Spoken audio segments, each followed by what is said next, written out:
Welcome to another stream. Welcome to my atelier. Welcome to Painting Discourse. Today I'm going to continue working on my character design for a non-profit organization that I'm a part of. Yesterday I started or finished or end up rather abruptly. I apologize for that, but for some reason my camera, even though it was connected to a charger, just decided to shut down. So if this happened today, I might probably opt for some different solution for this problem, and perhaps I won't be able to do stream as long as I would like to, but we'll see. Hopefully I manage the problem with the camera for now, at least, and I'm gonna have a hopefully uninterrupted session to work on my painting and alongside with you guys as well, which brings me to the most important part of the stream. Do not watch this stream, just please join me on this endeavor by creating your own work of art. It is extremely important for me and for you as well to improve upon already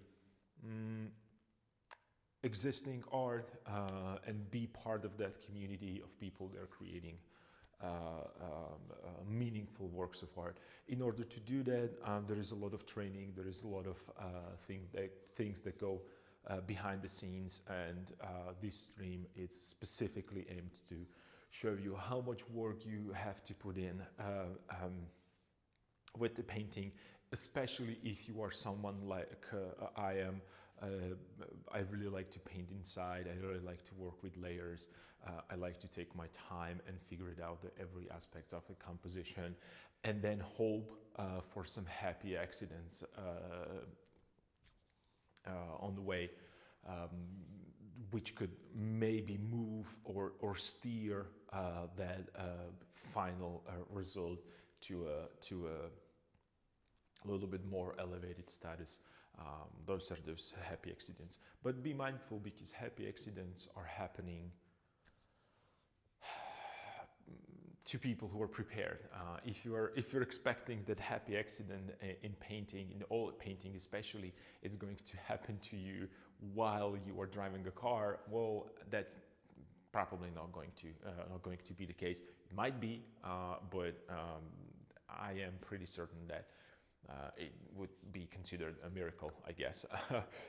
So what I want to say is that everything that I do, it's really slow and methodical in terms of execution. There's a lot of playfulness in between these steps, but then, you know, you have to have that solid fundamentals in order to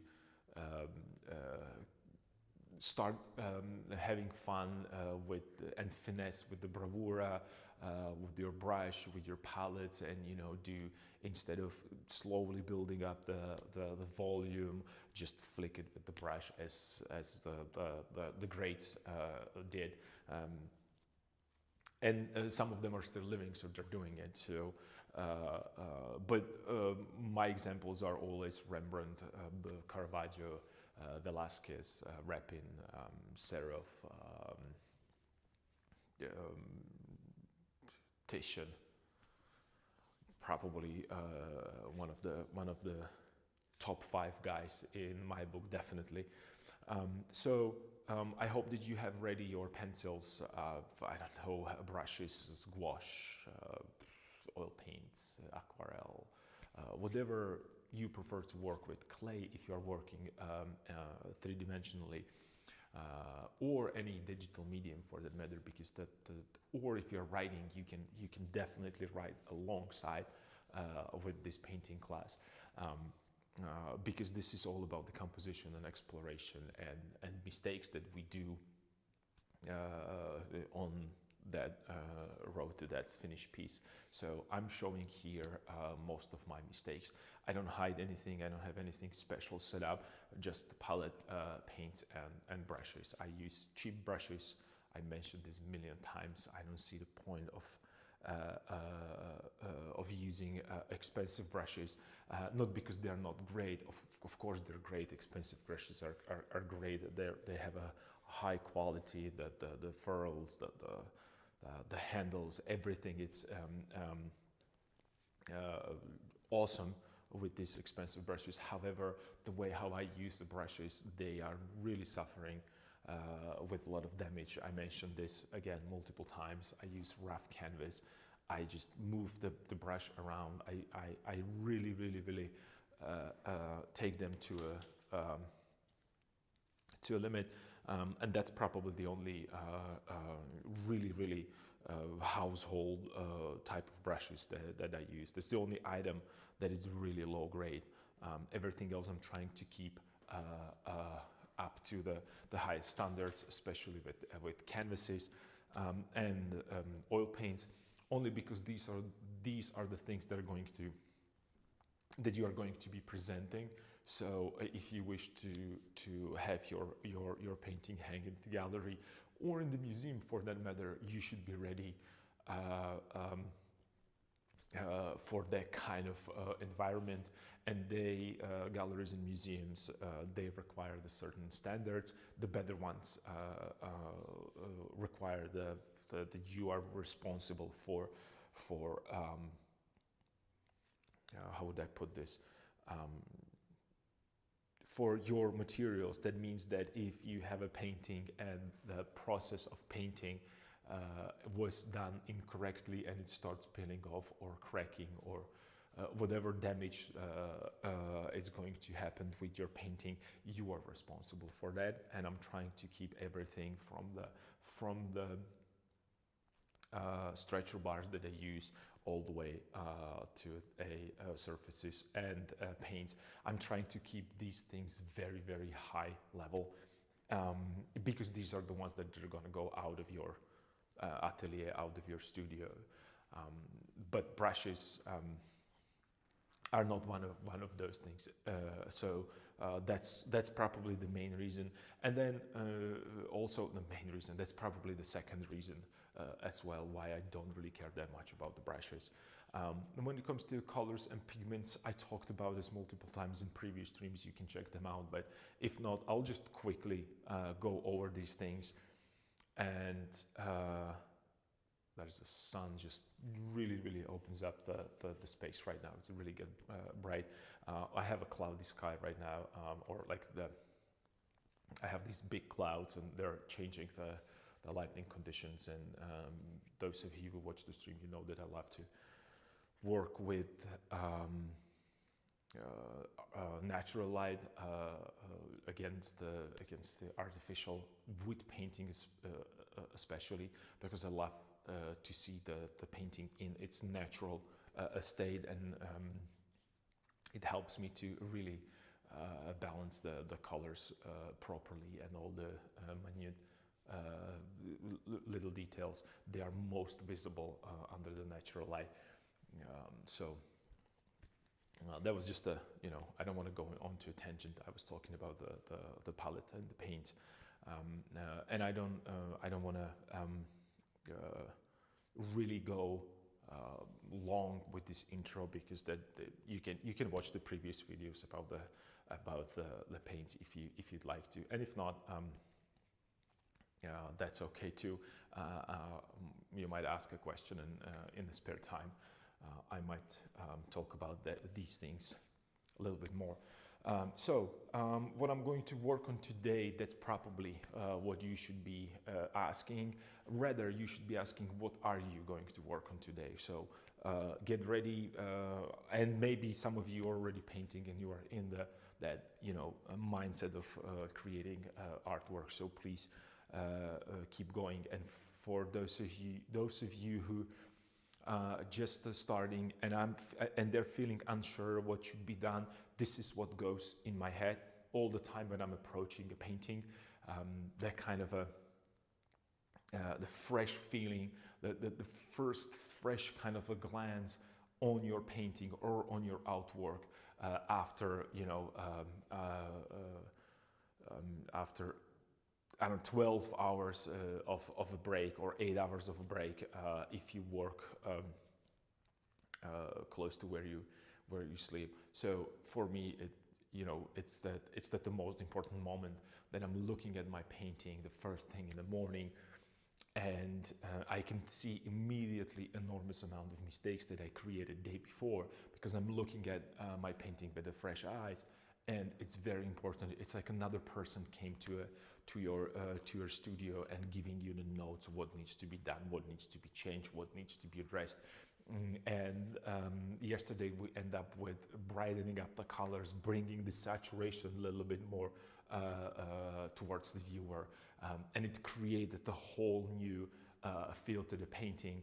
And I said yesterday that it's very important for me to follow the certain steps and guidelines in my head, only because I use it as a, for those of you who work in the digital media, it's like a Control Z. It's like an undo button for me. So I know that I am at this stage. I liked it. I was okay. I was satisfied. And then I did this, and it completely destroyed the painting. I have to be able to go that step back and either repainted it, or take away excess paint, or wipe or everything that was done previously. So I brightened it up. I really created a little bit more of the interest. I talked about the composition regards to a saturation. I talked a little bit about very important part, and that's edges, and how edges are. I think that the best way to think of edges, and maybe we should do a little exploration about the edges later on. It's that we have a hierarchy of edges. We have a hard, we have soft, and we have kind of that dissolved edge into a shadow. And for me, or lost edge rather, that's what I was trying to say. And I think of them in that hierarchy that I was talking about, that the sharpest is the closest to us, because that's how our eye works. And then the most contrast, it's also towards us. That means that the edge that it's shadow against the light, it's probably going to stick out the most towards us. And then we have soft edges. They are usually used for these transitions when something curves around, or it's kind of receding into the background. I'm using a lost edge all the way around here. There is nothing sharp there, yet you can still see the difference between arm and the background, because just a second. I'm sorry, because our eye perceives that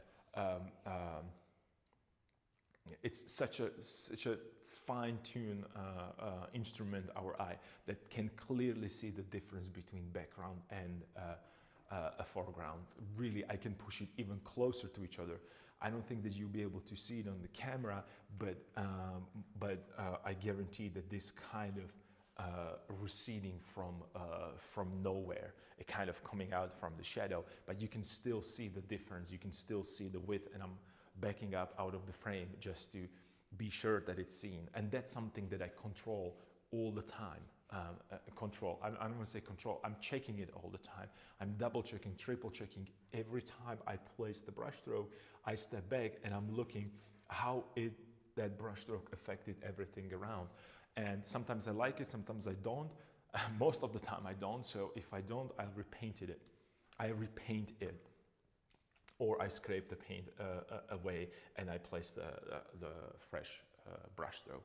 But since I am enjoying that kind of layering, usually most of the time my paint will stay where it is, and I'm trying to repaint it from I'm trying to repaint it. I'm trying to paint over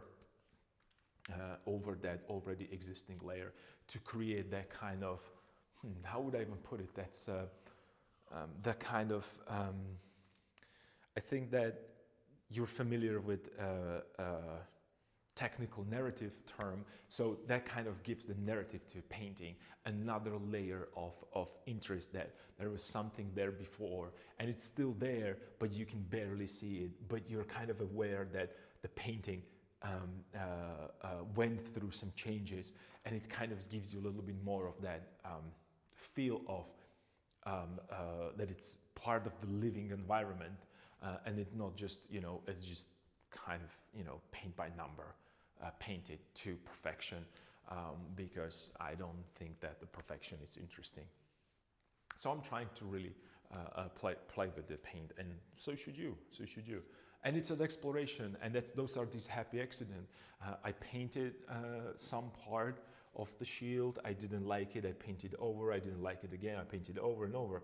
I don't necessarily erase. I need to see it, and then after it's there, I can put something else next to it and judge it and compare it, and then decide, oh, do I like this better or do I like that better? That's way more important for me than anything else, because it's the help. It's about that composition and about that overall feel of a really cool composition, which I strive to. I really like to think of the painting as a kind of a. I'm trying to communicate certain ideas, and in order to communicate them, the composition is very important, because this is, after all, visual art, and I'm working with one still image. So as much of the information I can give you, I should really think of that. And then sometimes omitting things, it's it's important for clearing up all the noise around that information. So something to think about. Well, I think this is enough for the introduction. Again, I apologize for yesterday with the camera situation. Well, it happens, it's live, so I don't know. Today, hopefully it's going to be fine. So that's for a quick introduction to what I'm planning on working, or what my thought process before even starting to think about a painting was. And right now I'm looking at it, I feel satisfied with certain things, and I'm absolutely dissatisfied with others. So let me just point you real quick about what I like about what I did yesterday and what I don't. So I like that I pushed that saturation. It gave me a wider range to work with. I knew that I can push it mentally in my mind. I knew that I can. This can be pushed even bluer, even more saturated. I know that I still have that. I'm keeping it really reserved right now, only because I'm thinking in kind of a Delacroix terms. So everything was in kind of a gloomy, shadowy day with no really harsh,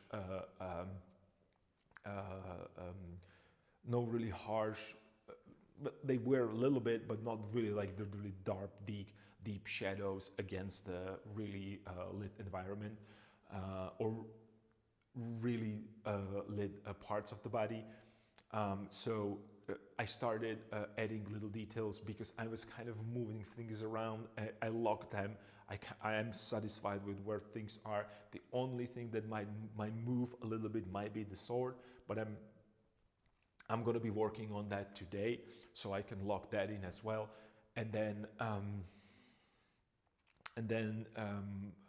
what I really like is that I push that chainmail around the arm and the hand, and light up this part. I'm really happy to bring the light a little bit more in this area as well. It's just giving it a little bit more of a presence. It's starting to come out from the painting. It's starting to, you know, feel three-dimensional, and that's what I'm looking for. What I don't like is that I did not resolve, or I don't have finished the feet. I'm going to work on the feet and the hand probably today. Even though I wish to work on the helmet, because I think that that's underdeveloped right now, and it's kind of a focal point. And since this is the first time for me painting metal helmets, and like a knight in general, or the armor, it's really challenging. I have to use a lot of references, and maybe on the bed painting Friday we could do something that is a little bit more metally, something like this. Maybe I will paint something like this, metal kind of a, you know, little thingy. No, it's not a little thingy. That's just my brush cleaner. So that might be a really fun painting, and really fun and really bad one. Yeah, that will be something to think of. That's that. What else do I have? Yeah, that's probably what I'll be working on today, most likely. Most likely, because these are the missing links. I definitely need to lock the hand, make sure that I have a right position, because it's going to determine the direction, the direction of the sword. And I have to design the sword. I have some design elements that I like from my sketches, and are some that I don't. So I really have to think of that a little bit more. But it's not really that difficult for me to think of this as just a simple shape. So it does not bother me that much. That's something to really look at. It's really the hand. And actually, the area around here, I am not really happy with. This is just like a one continuous strip when I think about the composition, and I feel that I should probably work with that a little bit. And then the big question is gonna drop today: should I really go ahead and cover the background with paint? And probably I will. Probably I will.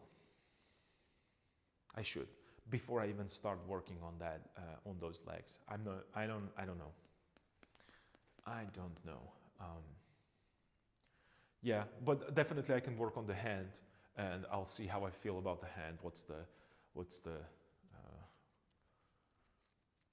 Man, I can still work.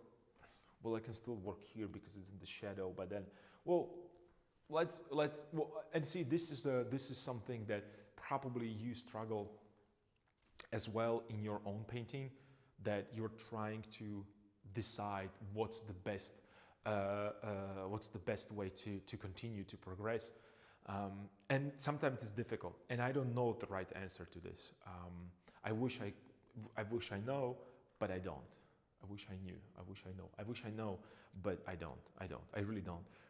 And that's that happy accident. It might be that I do the hand, and I like the hand. I do the position for a sword, and I leave the marks around kind of unfinished, just as some kind of a message, or the narrative of the technical of the technique, for a viewer to see. Oh, it was there.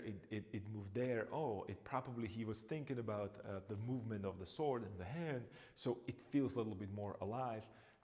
I don't know. Maybe that's one option. But anyway, I have a mirror right here. I don't know if you can see it, but maybe you can. So there is a mirror right here. It's something that I used yesterday, and I have a little piece of wood, random, approximately the size and width of a sword. So I'm gonna be using my own hand as a reference. So you will see me holding this. That's because I'm trying to find the position and correct anatomy, because I was not able to find any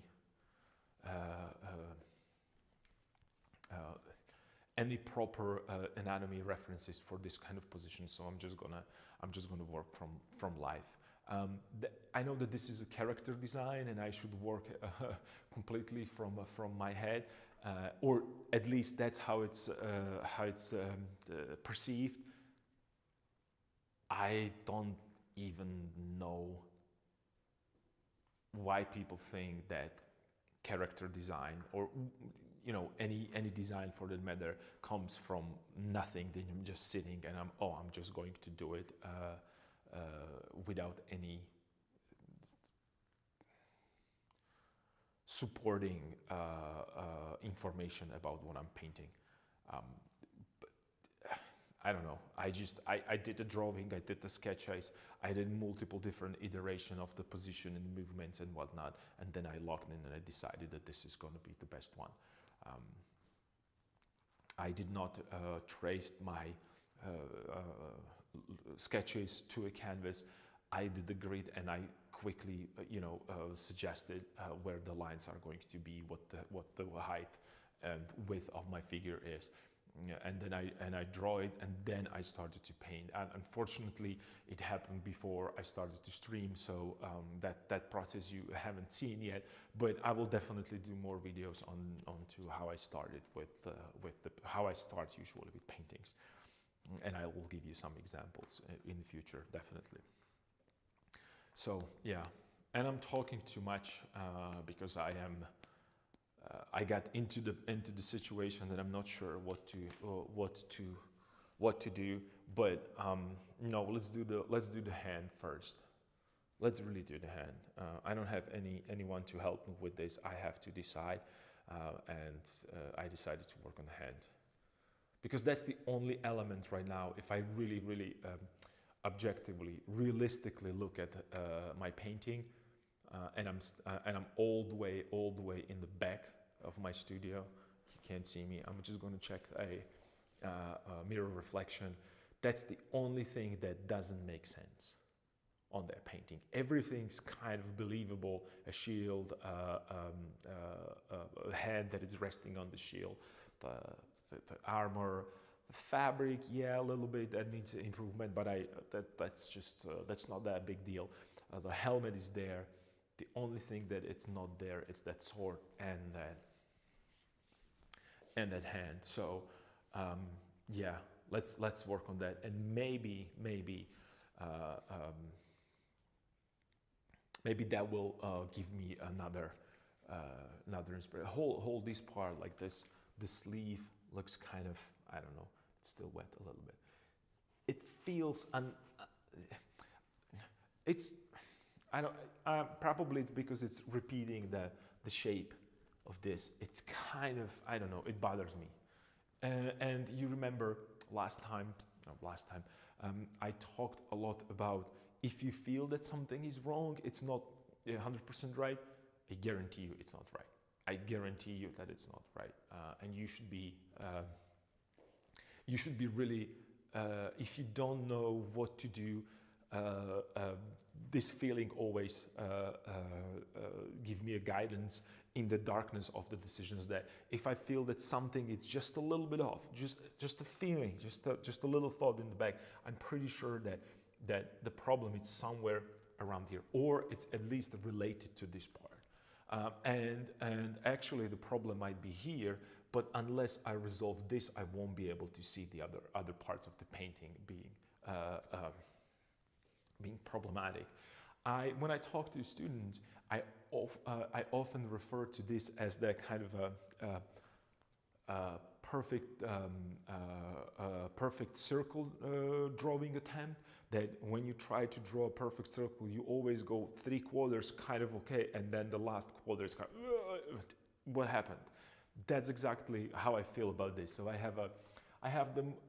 started the circle, I have a helmet, I have a hand, I have a shield, I have a feet, and then why didn't I complete all the elements? And the reasons always differs why I don't have certain elements, but most of the time it's because I don't know what to do with them. Just brutal truth. I just don't know how to fix it. I don't know how to change it, and I have to find a solution. That's why I love a painting, because it's like a big puzzle. It's just you're creating a problems for yourself to then try to solve them. That's what painting is to me, in my head at least. So I created this problem. I created some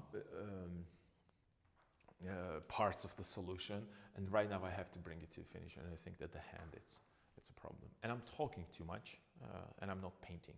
And that might be another really good example of my unsureness about this painting.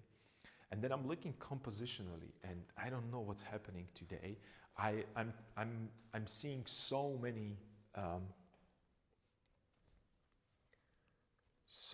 mistakes there. Not mistakes, but so many kind of repeating ideas. And I don't like that the fact that how this goes. So I'm gonna work with these edges right here, and maybe find some interest. Maybe we're catching a little light on the boot right here, right? And then putting this into a little bit more of a shadow there. So let's definitely work. Let's focus. Let's lock in right here, and try to figure it out how to deal with that part. That will be probably the name of the game for today. Let me just quickly double check if I'm ready with all the stuff. I'll be right back, just a second.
And I'm back.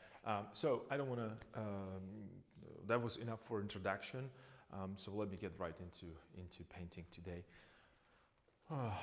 So the glove is on. The gloves are on,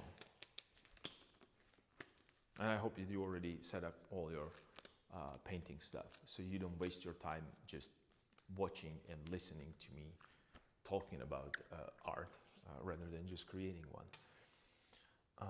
Yep, so let me just, so it's not going to be ideal, but, and I'm trying to pose myself right now into the same position,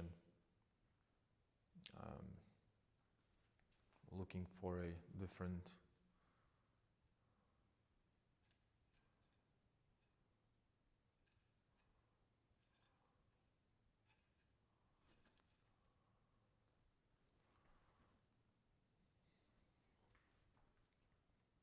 I think this is the one. So it's going to be all in the dark. And I want to have it a little bit more like so. Half movement. And you should do this all the time. I have plenty of self-portraits, auto-portraits here, only because the best model that you can ever ask for is you, 100%. works as hard as you are willing to work. You don't need to pay that person. You just need to feed it, and that's it. So use yourself as a reference. Maybe sometimes I'll show you the autoportraits that are somewhere in the studio, laying down with the different poses. That's something that I learned from Rembrandt, actually. I didn't like to do. I don't know. I didn't. I used to. That's a better expression. I used to hate autoportraits because I didn't understand the importance of autoportraits. I was in the art school. We had models all the time. Why should I paint myself if I have hundreds of models everywhere?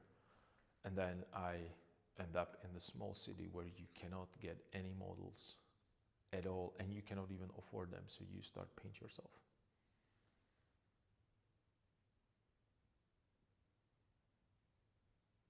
And I'm looking for a different position for fingers, and so it doesn't look so stiff like this. But perhaps since this is a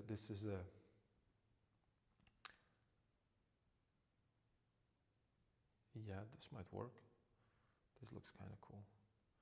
So I locked the pose, I'm holding it, and I'm going to try to just paint with my other hand.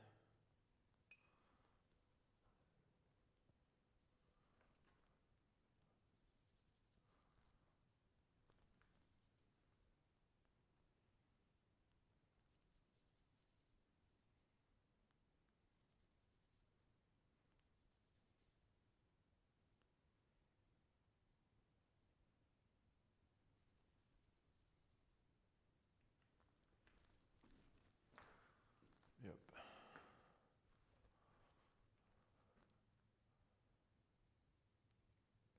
So it would be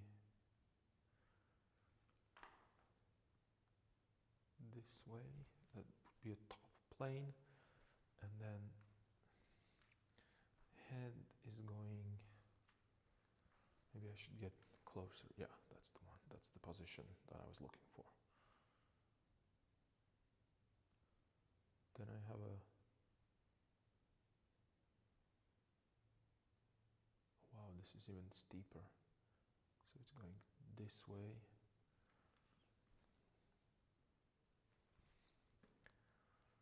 And I'm painting over. I'm thinking of this as a, like the sword. It's not here anymore. I just need to put the hand down properly. So I'm drawing through like there is nothing obstructing it.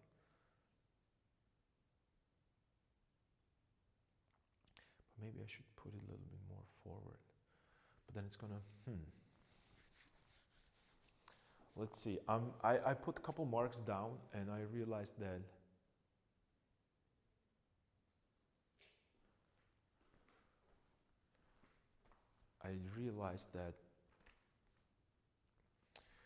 I'm covering too much of that hand. It's like all the way, like all the way in the back. I see just the. Well then. Should I show a little bit more or a little less? So let's do this. So I'm gonna do this.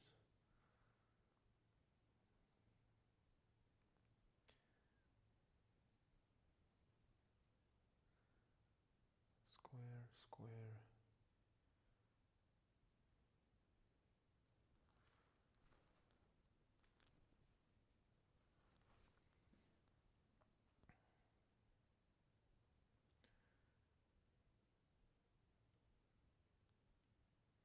Handle is going this direction, like so.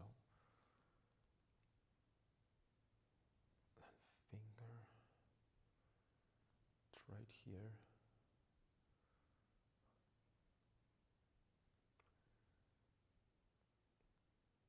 And then this finger goes up.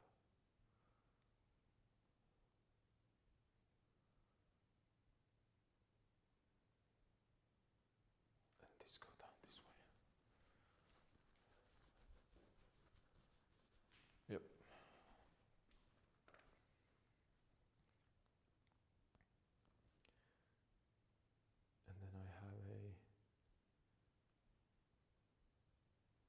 thumb right here.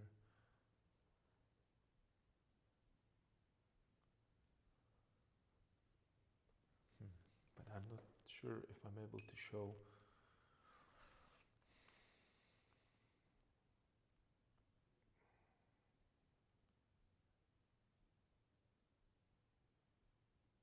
It's going up right here, and then I should probably push this a little bit more this way. And I don't know, it seems. And the problem is that and this is very important to understand when you paint. Painting, it's not a photograph. And since it's not a photograph, there are certain things that you cannot copy exactly as you see.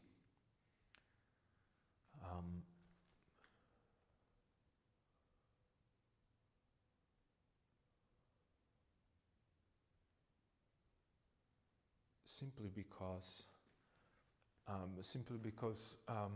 right now what's in my head and what I'm thinking about is that I have a hand right here. It's really proportionally it proportionally works with the feet, with the head, with the length of the arms and whatnot. But we can see a really big part of the hand, right? So if I'm trying to paint the hand the proper size, but the most of it's behind, it's just gonna look small. It's simply going to look small. So I have to make a decision how to fix that kind of feeling of this hand looking small. If I were painting, if I were how do they call them, hyper realistic painters, I would take a photo, probably black and white, because that's it's the preferable medium, and then I would trace everything, and then I would create the exact same value transitions, and it would look okay. But you would have to do the whole thing, the whole painting in that style, switching between photorealistic hand here and just a painterly and kind of impressionistic hand there. It's not going to combine well. It's going to look strange. It's going to look wrong. It's going to be right size, but for the one lens. But we have two lenses. Our eyes have two lenses. You have to be mindful about that. And when the camera focuses on the around this area, right? Everything away from the center of the focus is going to be distorted. It's going to be curved. And you can see this especially when you put the fisheye lens on your in the post or in your settings if your camera allows you to do that. So I'm looking for some ways to get out of this problem, and I don't see any, just to make the hand bigger.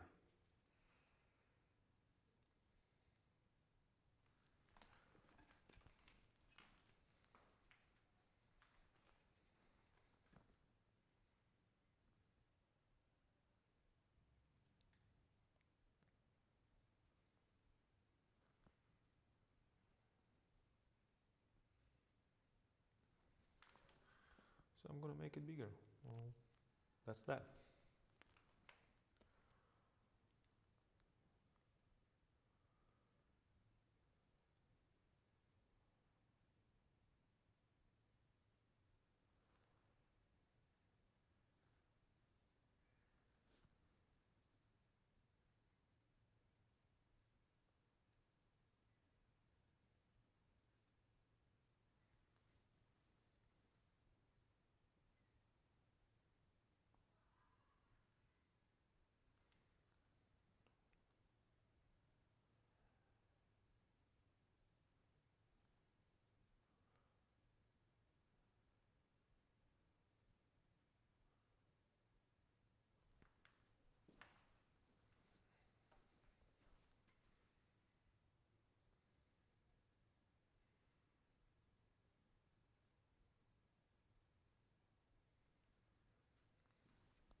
make some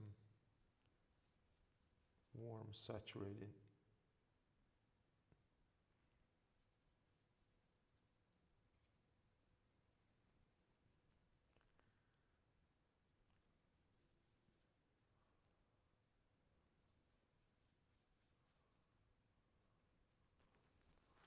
Kind of a pigment color.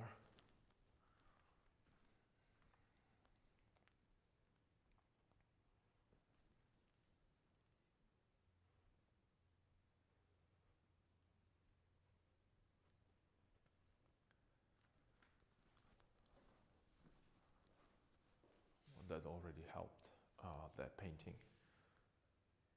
That already helped.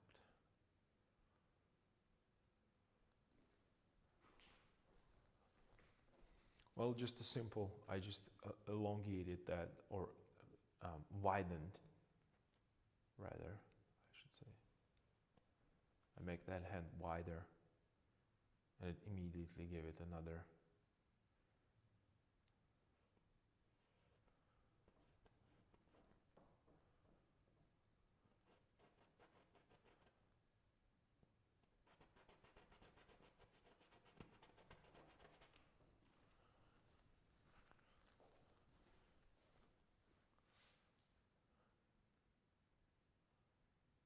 So I'm going to show more of that. Before I had the sleeve go all the way down here, and right now I'm going to show more of this part, just because I need to compensate for that.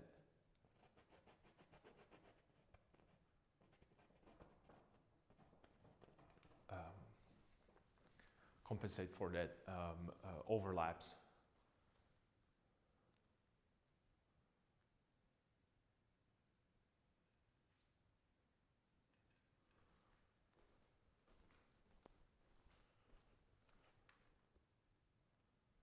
Maybe even a little bit more. Let's see what's going to happen here. This is all in the shadow. I just scamble a little bit of the pigment there. And I'm thinking that this is a proper size. Yeah, it definitely helped.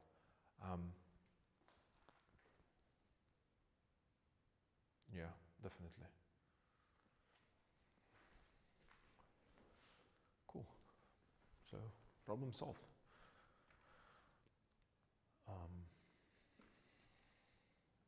What if I catch a little light right here? And I'm taking the artistic license. I know that I shouldn't, but I'm going to do it. Sketching a little light right here. How that finger curves. This is definitely big enough a hand compared to another one. Yeah. So it wasn't that hard. It's ridiculous. I'm going to add a little bit of background. And it was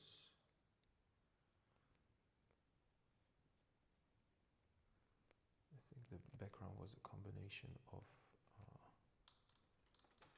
these two pigments, if I'm not mistaken.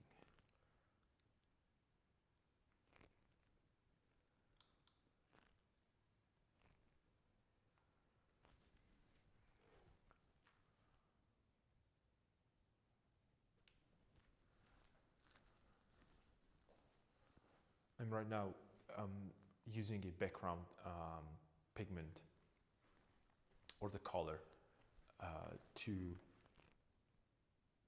correct the outside edge.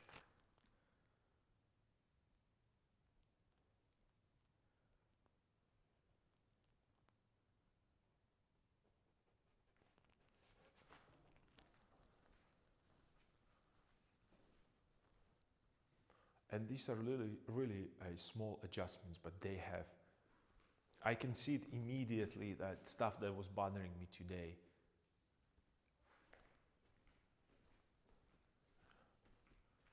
it's getting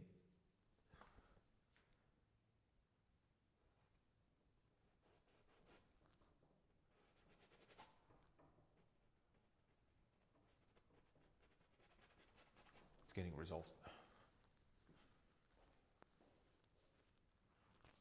way better. The question is, should I put the darkness here on the bottom?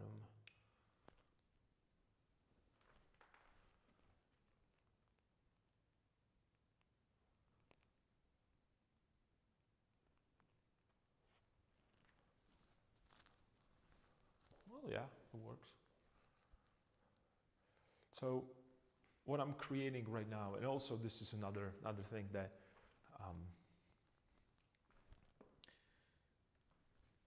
I was taught, I don't think that taught is the right word, but I experienced this in the academy. When I look at the work of a great masters, that closely why my hands are not right, or how they create the interest of painters. So here I have a dark hand on the light background, and here I have a light hand on the dark background. So I switched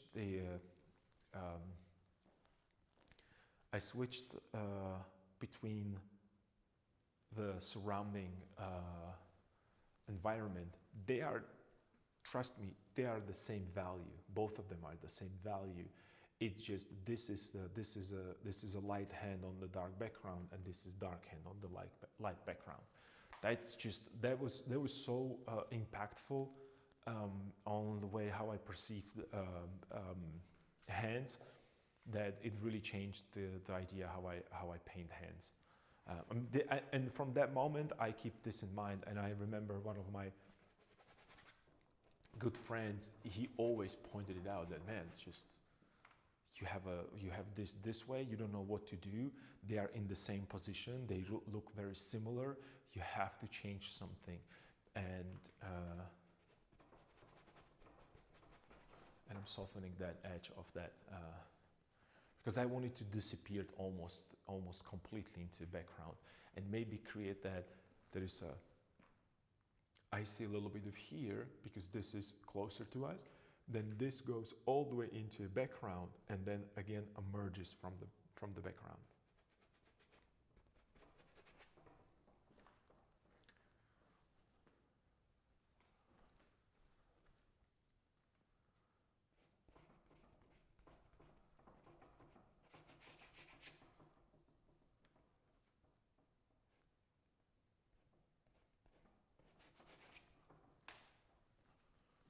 Little adjustments.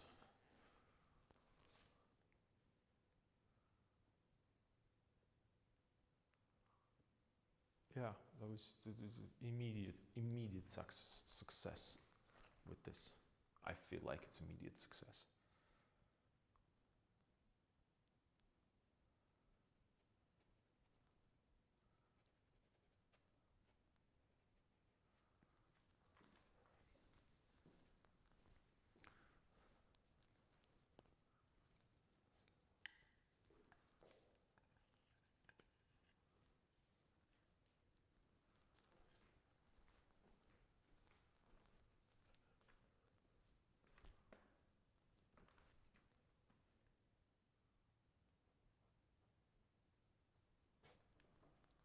Well, that's another.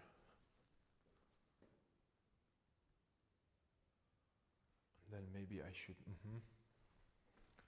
Let's introduce a little bit of this background color right here, so I can.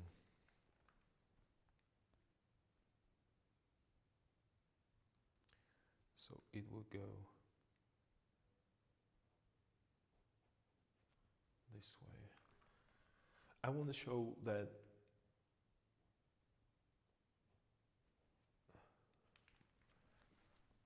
sleeve, the end of the sleeve and the thickness of a chainmail.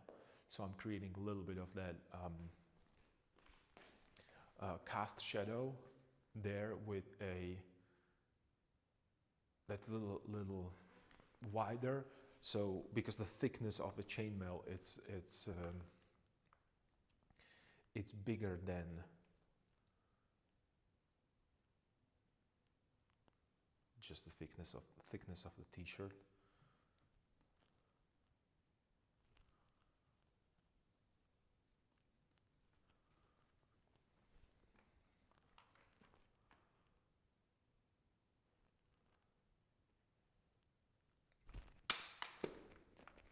What is going on? Not even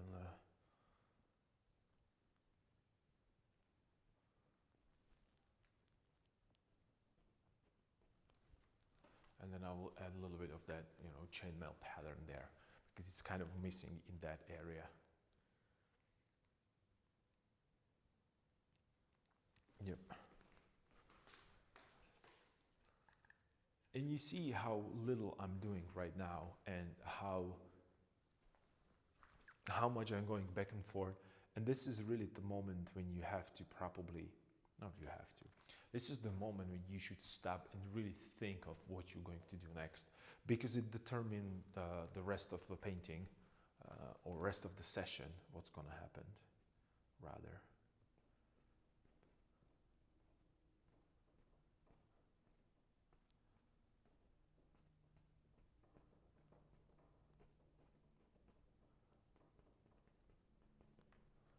So I'm introducing a little bit of that pattern, but not much. I just wanted to really be subtle. So instead of bringing the light values, I'm adding the dark values there as these abstract shapes.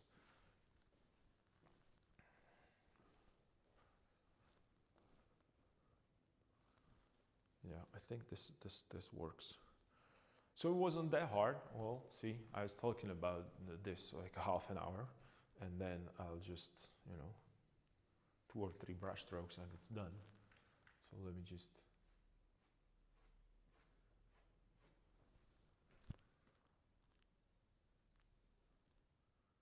correct this a little bit.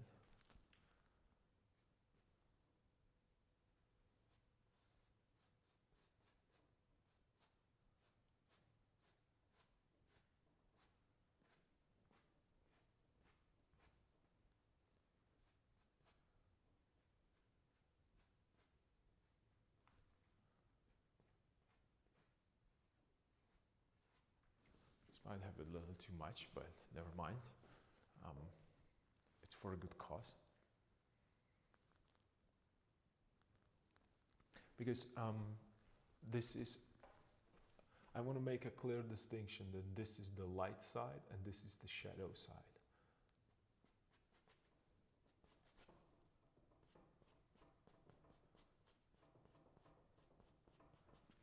So I'm introducing a little bit more of that background color, as I mentioned before, just to unify these things and create a little bit more interesting shapes, a little bit more of that kind of a painterly quality to it. And I mentioned this previously, that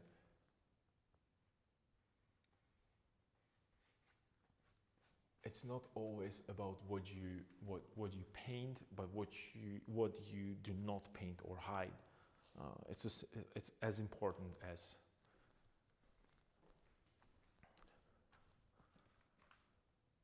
the painting itself.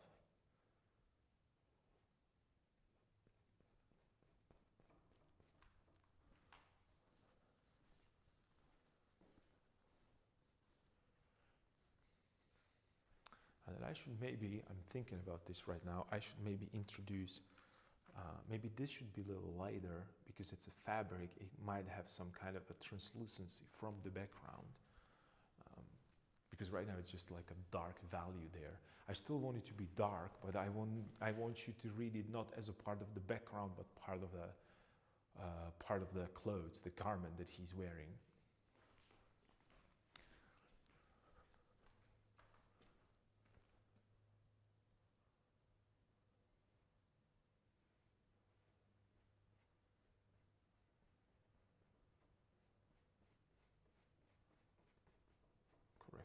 this a little bit, giving it a little bit more of that warmth into it, because it was just dark black.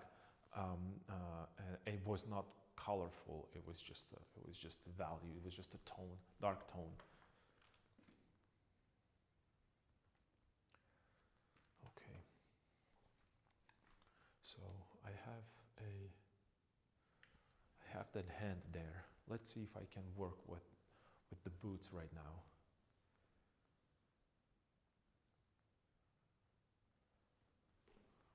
Let me see. Yeah, the hand is correct. That's totally cool. That's fine. Let's just maybe put a little shadow right here. What is he holding it? And then the shadow should be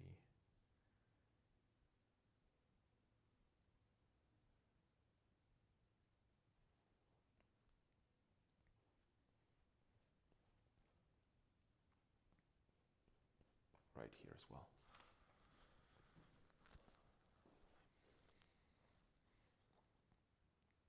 Yep.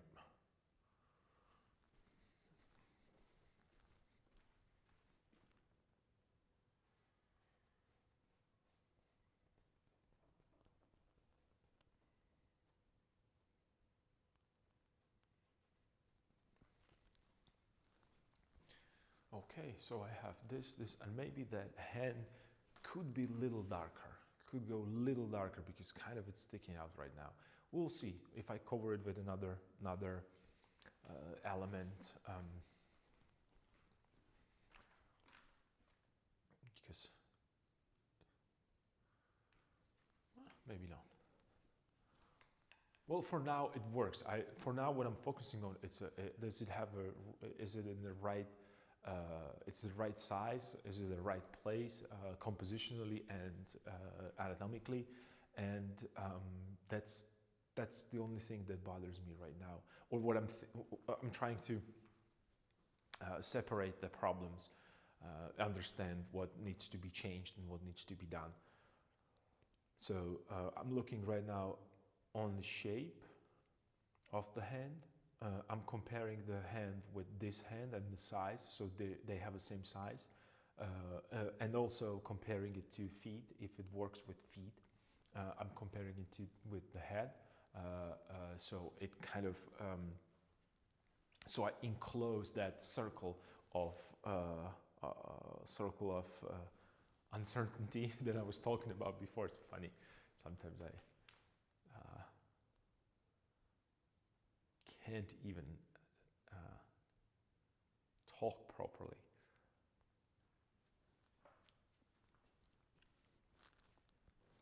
At the beginning of a stream, I was talking about that circle that is not enclosed when you're trying to draw it perfect. So when you're trying to draw perfect circle.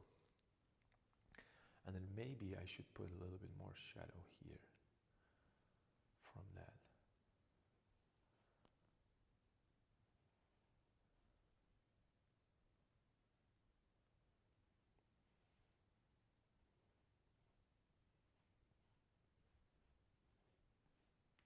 See, maybe that's just too much attention bringing to that area.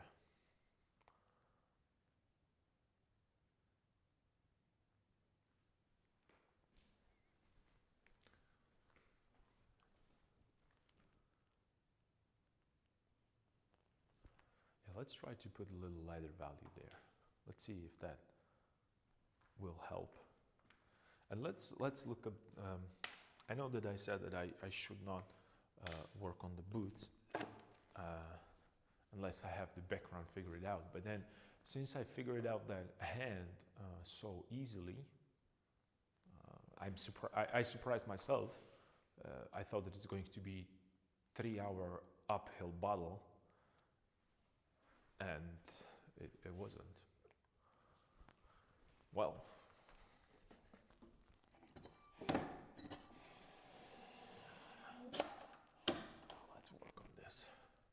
And I'm sorry you're going to see just half of a painting, but that's the problem with working on a large scale. it's just you really have to move.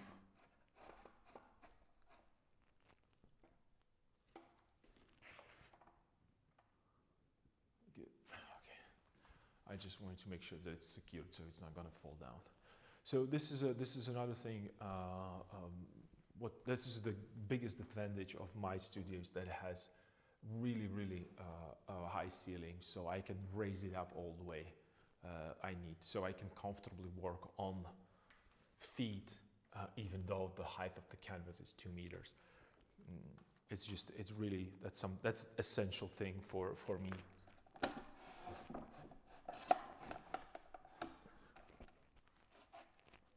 Because I wasn't sure, especially with that.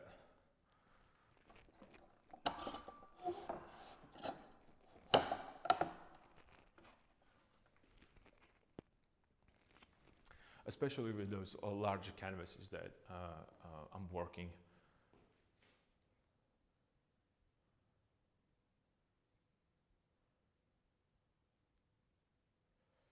Okay.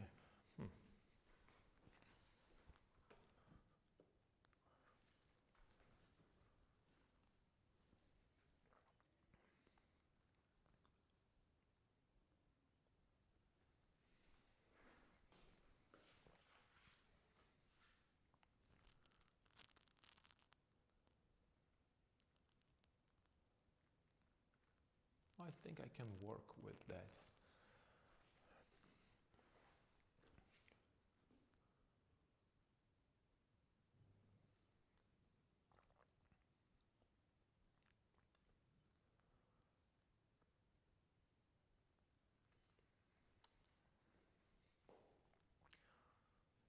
Again,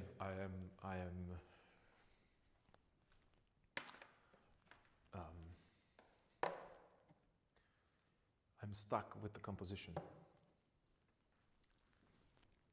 And not just the composition in terms of where things are going to be, because we already have that, but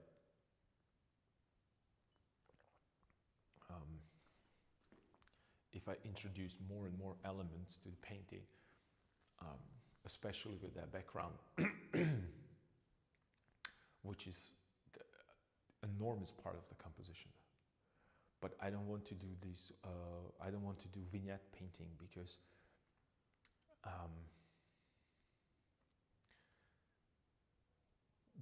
that's something that really prevents you from, and this is, listen, this is going to be my opinion.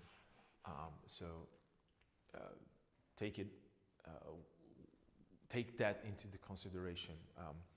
A problem with these vignettes is that even though they look attractive, they look pleasing, you can't really do finished paintings with unfinished canvas or fully covered canvas. You can do portraits, nice sketches, and kind of these, stylized designs of unfinished paintings because it reminds us the old masters. But the old masters didn't. They always finished their paintings. Unfinished paintings, it wasn't the style that I'm going to paint in the style of unfinished painting. They just, they didn't have a time or they did not want to continue on that because they didn't like it for some reason, or they just lost interest. That's why they were unfinished. Michelangelo famously was asking their pupils, that's how you pronounce it correctly, I hope so, to destroy all his unfinished work because it was his, he didn't want to share that. Luckily they didn't, but I'm pretty sure that he's upset till this day about that. To finish that thought with this, imagine you watch me to struggle with the multiple figures. I mean, when you want to put multiple figures there, suddenly that unfinishedness is going to be really distracting.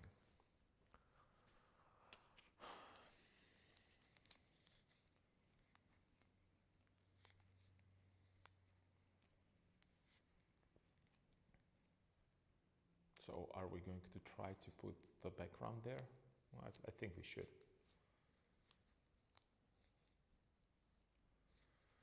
Or let's do this. I'm gonna adjust the boots. I'm gonna put them into the right place, and let's see if how's that going to work. If it's going to be as easy as easy. It wasn't easy, but if it's going to be quick and satisfying as with the hand, then I'll just go ahead and push it with the background. So yeah. Can I go even higher? I think I can.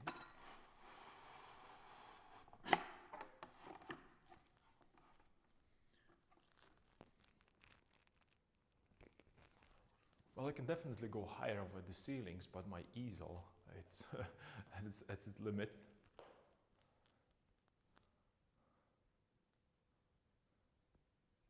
Yeah, let's work on the boot. So I'm going to paint the boot a little bit. This area right here, the shield is covering it. Let's see. Let's work on that.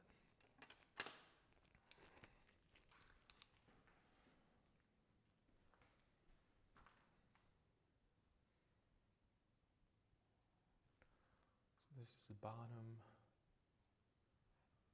It's cool. This is the side. Okay.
I'm just trying to create that kind of a.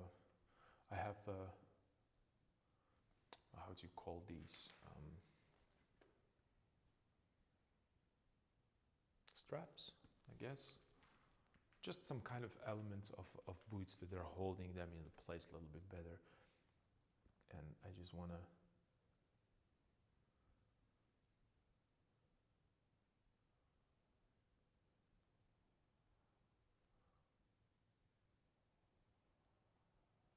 add them to this.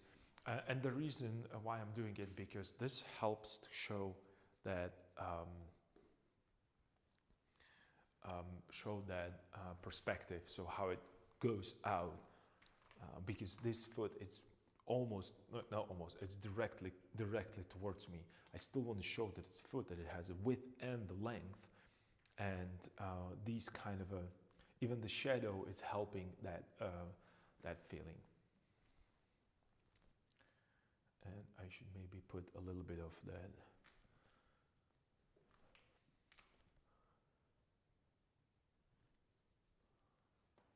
Like it's curving up right here, and I have a little shadow underneath.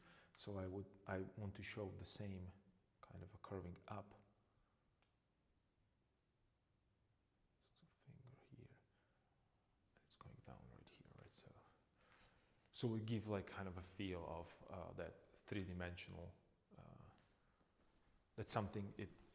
Again, I'm doing the same thing then with the arm. It's coming out from the shadow. And then there is a light right here, so I'll work with that.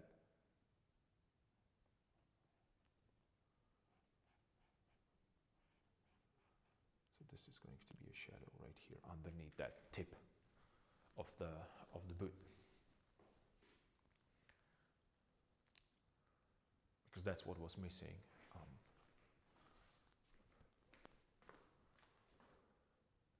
And these little adjustments, trust me, these little adjustments, understanding of the form and what form is doing, and how to describe it accurately, it's enormously beneficial when it comes to um,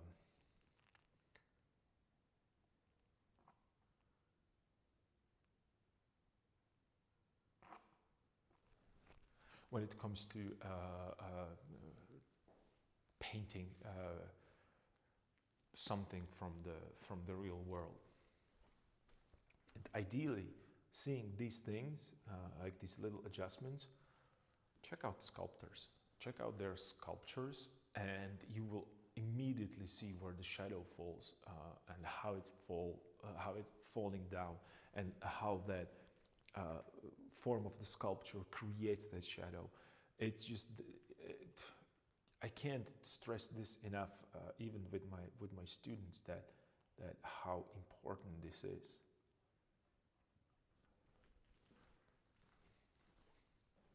Observing these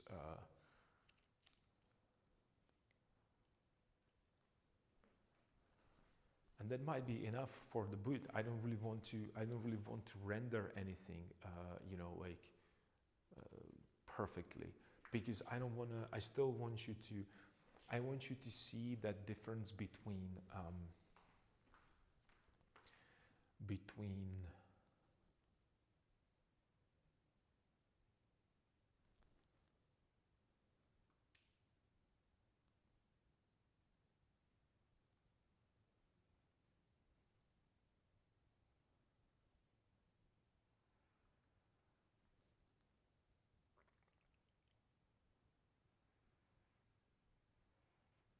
sorry, I just got into a.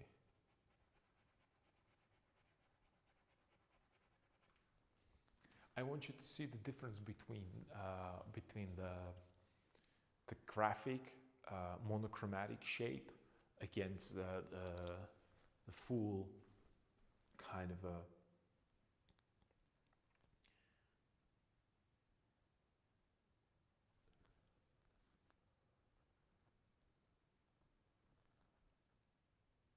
sorry, I'm just distracted.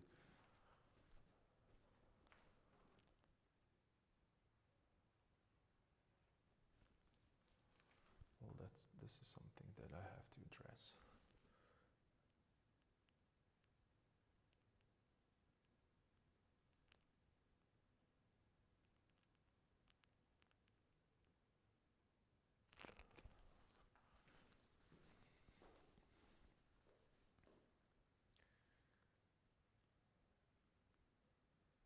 What was I saying? I forgot. I was talking about the shapes. Never mind. It probably wasn't that important.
Just a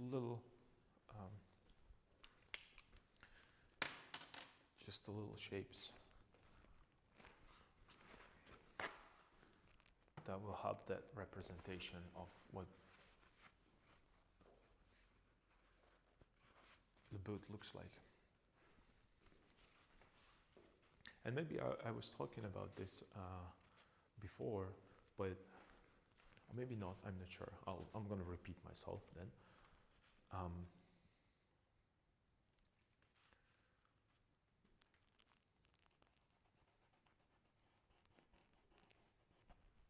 make this a little darker.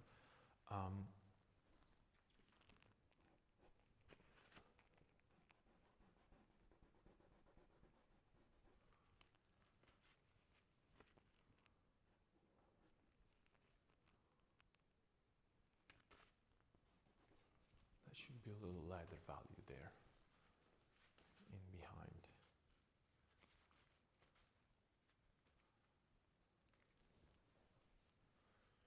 Maybe not. Because right now the problem is, what I'm looking at right here is that I have a shield that it's going this way right here,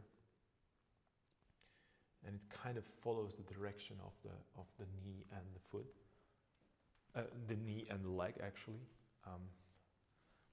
and I want to show that I'm looking at the width, even though it's behind. I'm looking at this width comparing to this one, and they're correct, but they're kind of on a tangent with the shield.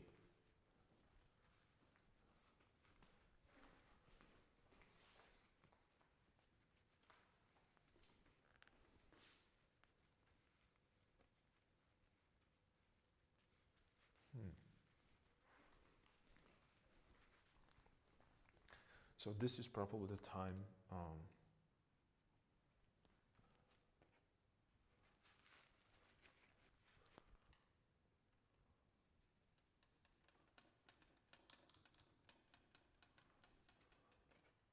to ask myself whether or not I want to work on the background, because in order to correct this, I need to bring the background painting back.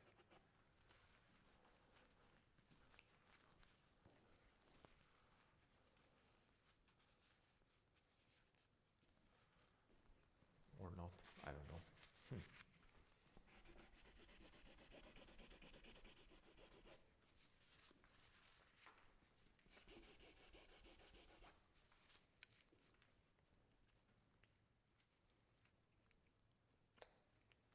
Because there is a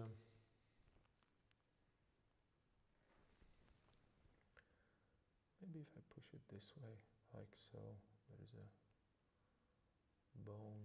This is here. Maybe it's okay. Maybe it's okay.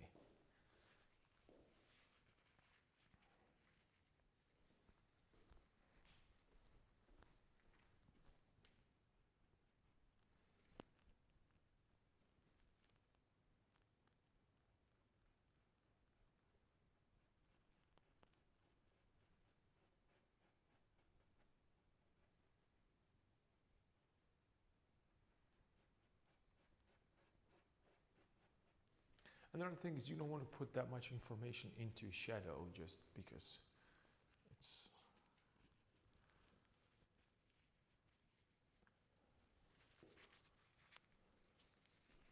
But maybe I should move this like a lighter part. Yep.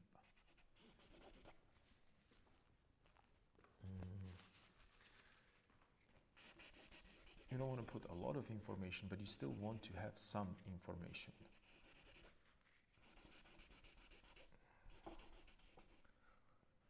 Especially when it comes to shadows, I think the silhouettes are really, really important to really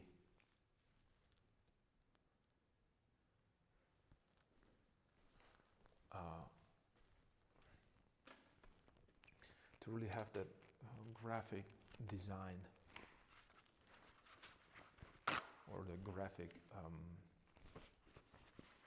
feel to it. It really has to work.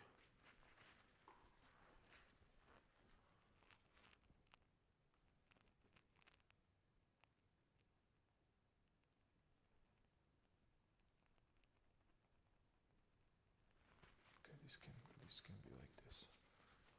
That's okay. That's cool. Let me see what I can do with this.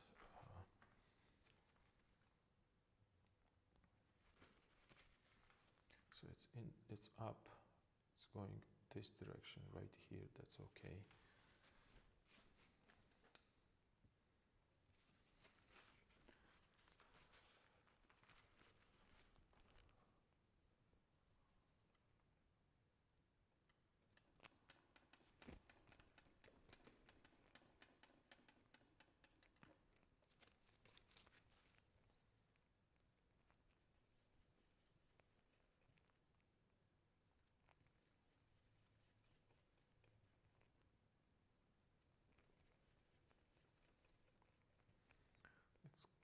kind of dark outside. Suddenly the big clouds showed up and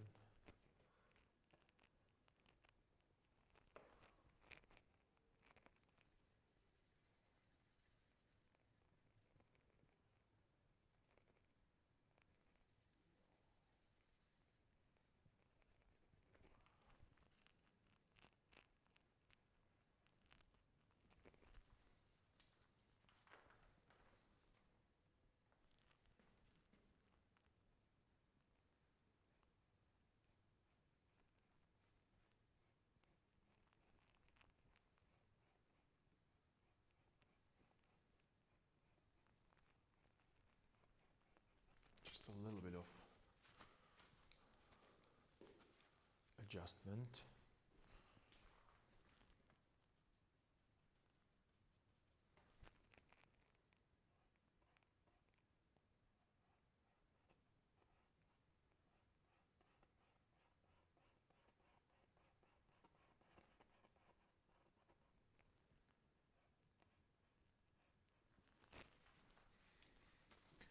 And I'm not doing a lot. I'm just really, this is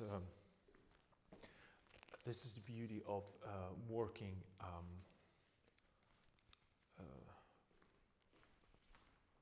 with a good drawing foundation. When the shapes are right, you don't need that much paint to lay down in order to get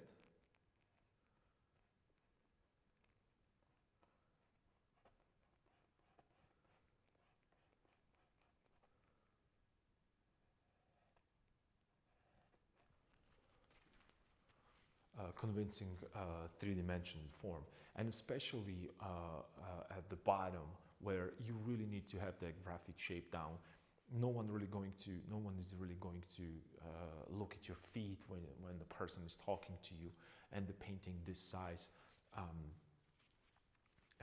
It's not really, the feet are not the focal point of the painting. They're just they're two pillars that they're supposed to lay down and sit down and show the heaviness of the gravity, and that's in this case that's about it. You don't need to have too much information there, because naturally your eye would gravitate towards that area, and I don't want you to spend most of your time looking at feet or the boots for that matter. You don't even see the feet, you see only boots.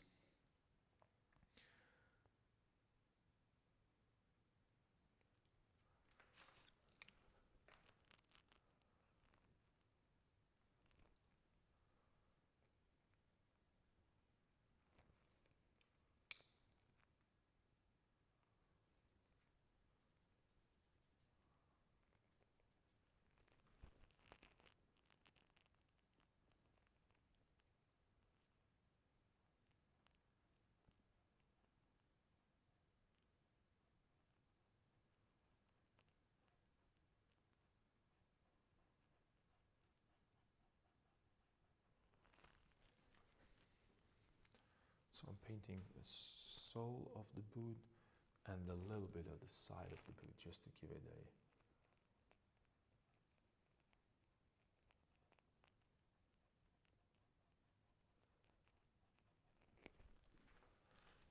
just to create a division between the shadow, cast shadow, and form shadow, or the tip that it's lifted up. And I may add a little bit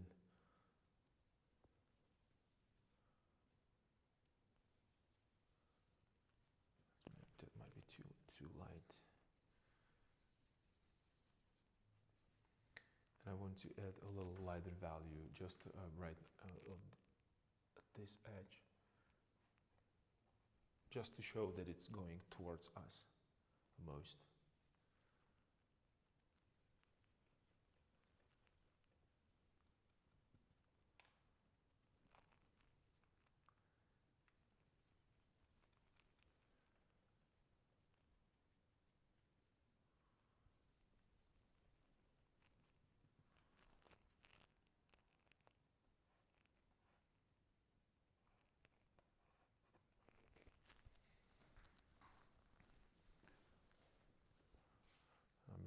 to step back.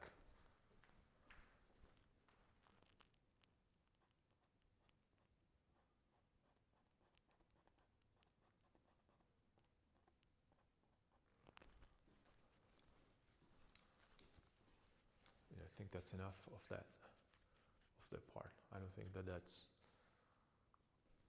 think that more is needed. Let's see. Yeah, I think it works. What I did, I covered that kind of a feel of just that the scratchy kind of a feel to it. I put some paint down, just a little bit, only to create a little that effect that it's not just the imprimatura. That's what I'm trying to say. And it helped. It helped immediately. It kind of made it a little bit more,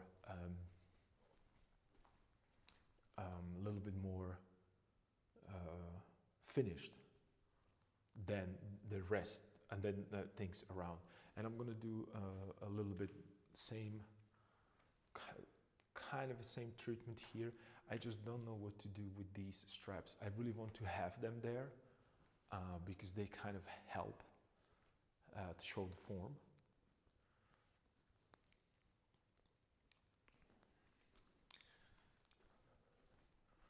And should I assign them a, I don't know. Let's see. Let me start with the correcting a little bit of this.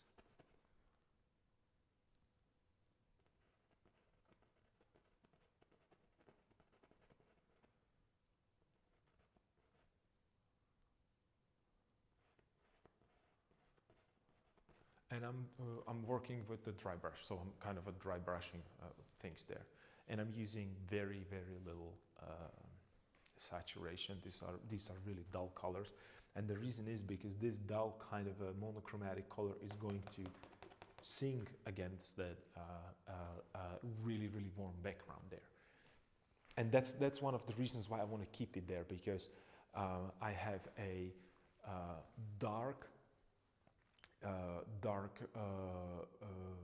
black background, well, really dark. It's not black because I don't really use pure black color. So it's a dark background which is monochromatic, not even monochromatic, which has a really least amount of chroma against very chromatic a figure. And I'm doing the opposite thing. I have a really very chromatic background against the really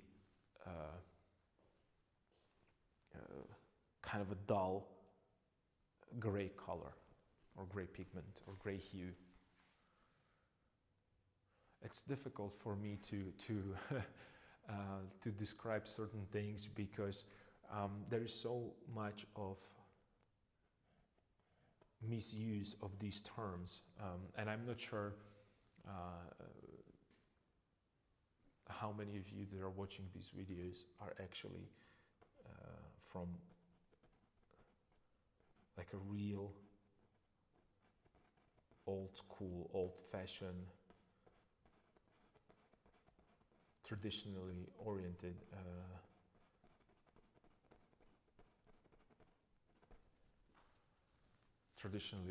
painting,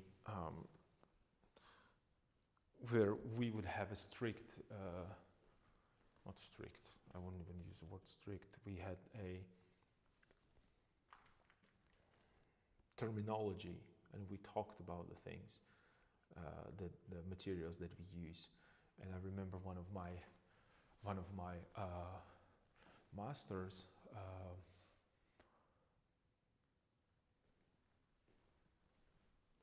he was very particular about expressing certain things. Example would be, I remember he once told me that, how are you expecting, how did he say, I'm trying to translate it into English. he was not speaking English. But so let me paraphrase that then. He asked me, he told me, he didn't ask me, he told me that I cannot expect a correct answer to my questions if I cannot formulate the proper question. It's not that questions are stupid, not at all. He was very specific, and he said that if you're talking about the shadow, you have to address it properly. Is it a cast shadow? Is it a form shadow? Is it an occlusion?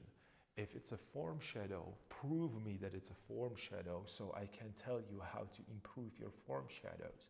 If it's a cast shadow, show me what's the cast shadow. Show me where the form turns. Don't just use random words that you hear on the internet, like shading. You don't shade. You are turning the form. You're trying to create the illusion of three-dimensional.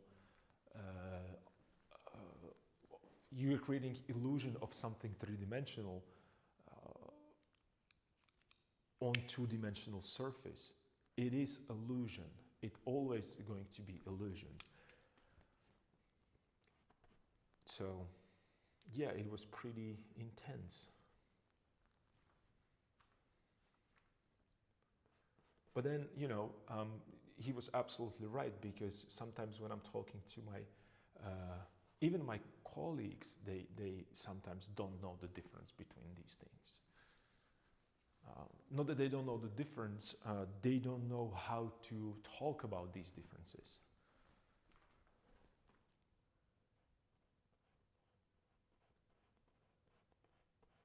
They can see it, they can paint it, but they cannot describe it. They just know that it's supposed to be that way.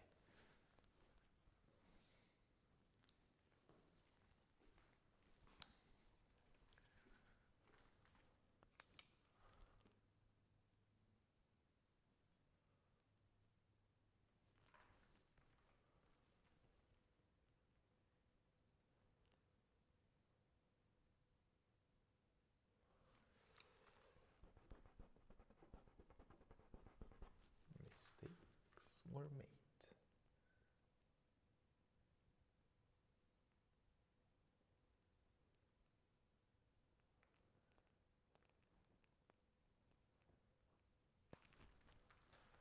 You see, so I'm just creating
I'm just correcting the shapes a little bit, trying to find the really, again, the same thing that I always talk about, pleasing.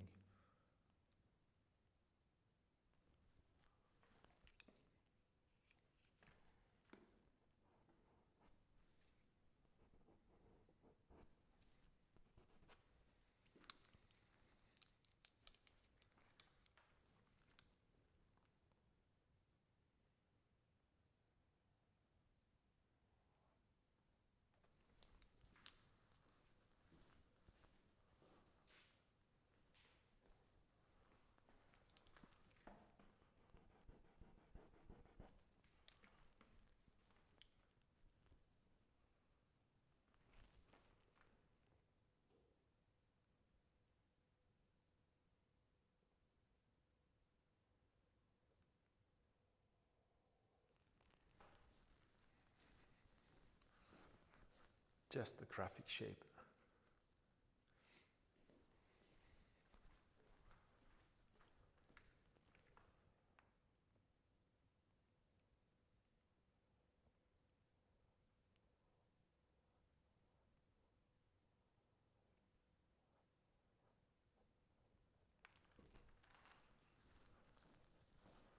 Just playing with dark and light. And even though it might seem really, really big right now, the foot, if you look at it, it's just because it's not really fully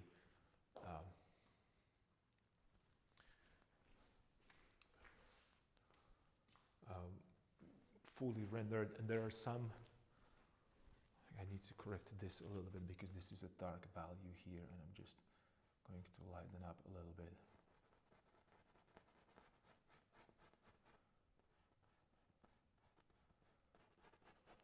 So I'm creating that occlusion there in that where the boot is.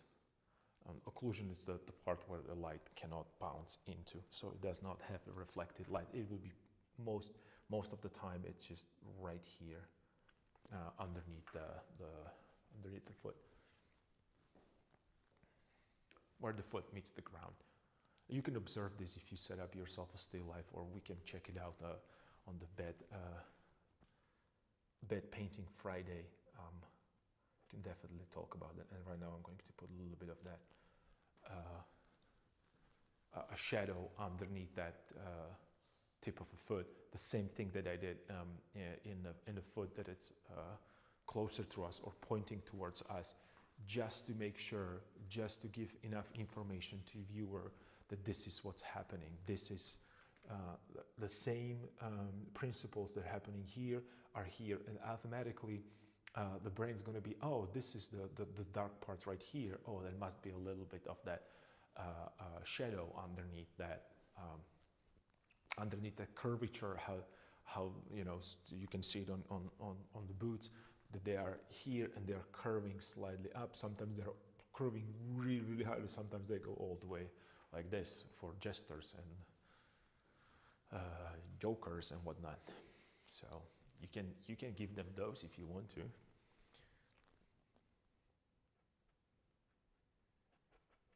In your characters, well, mine, he has kind of a normal leather boots, even though that he should be, you know, fully covered with that, with the chainmail. In my kind of a thinking about this character is that he prefers, and this goes from hours and hours of playing video games and playing outside and thinking about being a knight when I was younger, that what's most important is the kind of a heavy armor or the agility, and I always preferred agility a little bit more than the heavy armor. Well, truth to be told, I'm when it comes to video games, I prefer to be a mage rather than the warrior.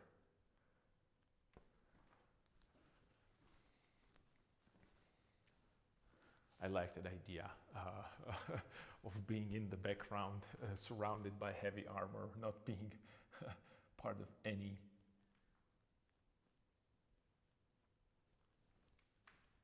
real actual fight where I can get harm. But it's just me. I'm just, you know, I prefer knowledge before arms. And arms, I mean, before weapons.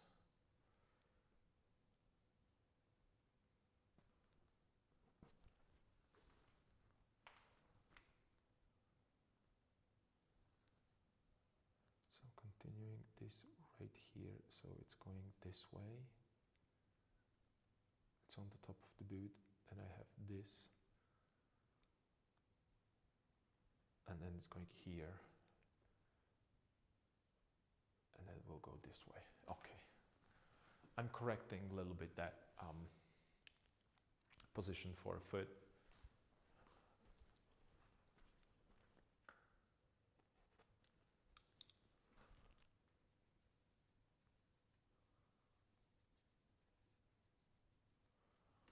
Let's gamble a little lighter value here so I can see it from a distance whether or not it's working.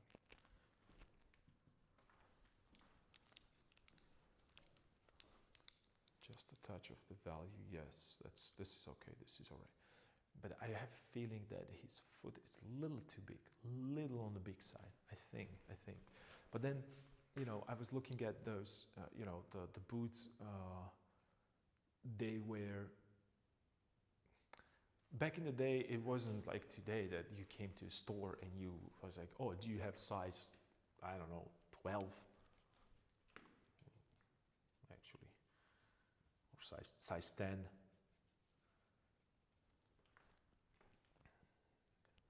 That was just the boot. Is this boot not good for you? Well, then go ahead and find another shoemaker. Kind of attitude. That's what I think all the time. That, man, how did it even, like, what was the,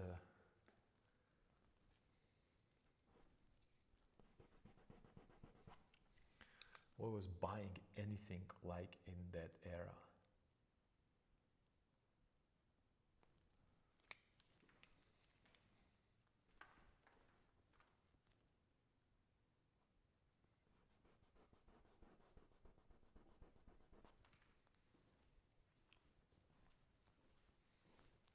I'm trying to, right now I'm working with the silhouette mostly, because the silhouette is something that needs to be, that gives you that graphic shape, and I don't want it to be, I mean, I know that it's a tubular shape that goes right here into a knee, right? So this is a knee right here, and it's a tubular shape that it goes here, and then I have a triangle that goes here.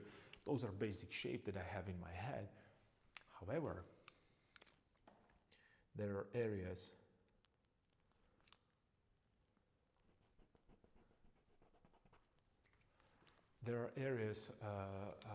where you, well, here's the thing. When I work with just the silhouette, I want the silhouette to be a little bit more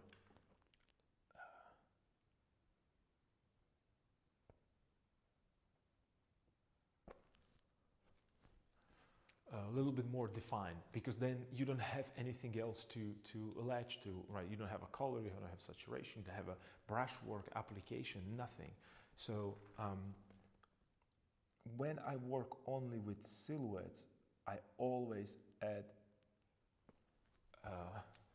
or the graphic shape, I'm trying to add as much information as possible in order to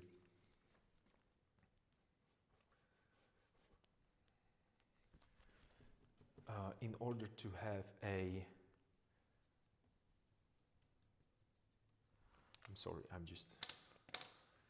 unfortunately, I'm not able to do two things at once, talk and paint, and sometimes my brain just types. So let me rephrase that. I was talking about silhouette. With the silhouettes, I'm really trying to push the exact shapes with the folds, the little minute transitions when it comes to that, you know, the little sliver of the shadow right here, and how that form turns around or wrap around the foot, because that's the only thing that I'm working with. I don't work with the texture. I don't work with colors, hues, saturations, edges. Nothing. It's just a silhouette, and that's really beneficial for you. That's something that I work a lot. The silhouettes, and when I talk about the silhouettes, I don't necessarily mean only the outside edges. I'm talking about everything that it's inside.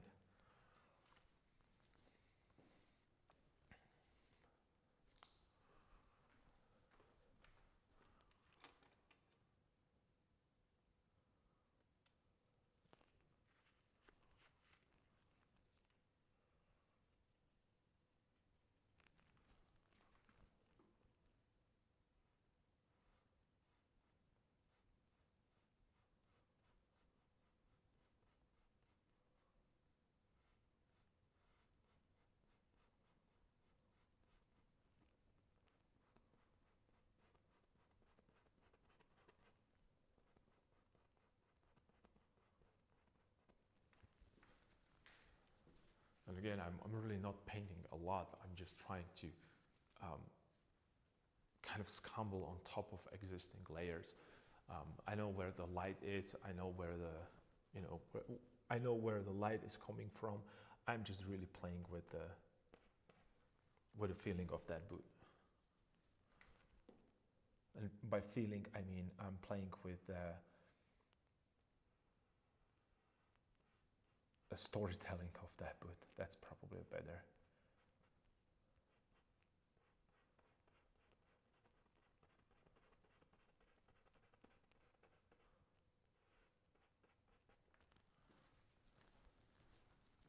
And you can tell immediately with such a little adjustments. Maybe you cannot tell by looking at the camera, because camera cannot pick it up very well. But by looking at it in the real life, it immediately feels different. It has a presence right now. Just a little brush strokes, just to show a little bit of three-dimensionality of that helps, because right now, finally, it was just the outside shape. And right now it has a little bit more defined parts within that shape that shows the form, but that's not as much detail as right here, right? But you still can read it, because again, information on the hand that I have right here, the hand is surrounded by already a lot of details. I don't have any detail right here. This is just a cast shadow that I wanted to show the ground plane, and then I have a little bit of definition starting to, and it immediately, your eye, it's just such a sensitive instrument, it immediately picks up on that. It's like, oh, that's a volume there. Sudden shift in not value, but in temperature within the value. That means that I have these gray colors, and some of them are leaning more towards warmth and some towards cool. And when I say this, I mean I have a gray that is leaning more towards a blue-green hue, and then I have a gray that leans more towards reddish-orange hue. That's it. They're similar to, they're almost identical value. This is something that I took from Impressionists. They do that all the time. All the time. They're turning, they're making these subtle shifts in temperature within the same value, and our eye see a movement within that range. It's really difficult to explain, but once you are familiar with that concept, you kind of cannot unsee it. Then it happens, like it's everywhere. And the probably the coolest example of this is Rembrandt. You can see it there just everywhere. Everywhere. That's why I think that's why his paintings are so loved among the painters, especially public, of course, but among the painters, because what he was doing was years ahead of his competitors or his contemporaries. He was years ahead of them.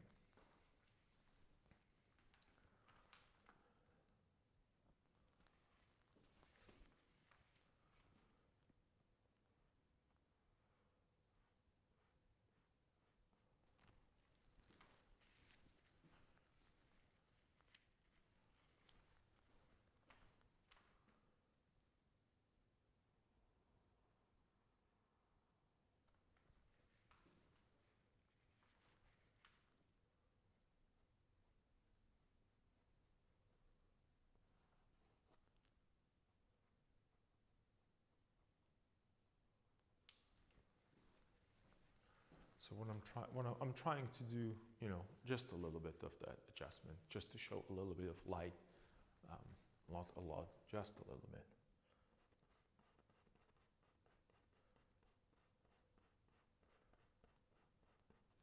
just so your eyes have something to look at. It doesn't need to be perfect, perfect render, but just so you have something, some interest in it.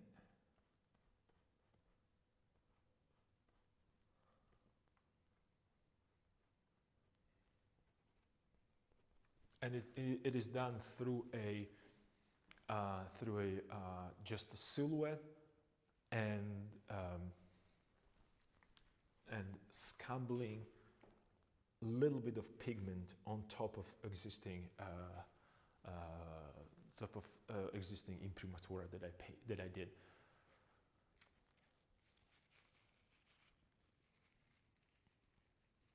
Yeah, I think that the foot is still a little too big, on the big side. Let's see. And this is the moment where I'm going to show. The problem is that I can't see the whole picture right now. I can't. And this is the moment where I really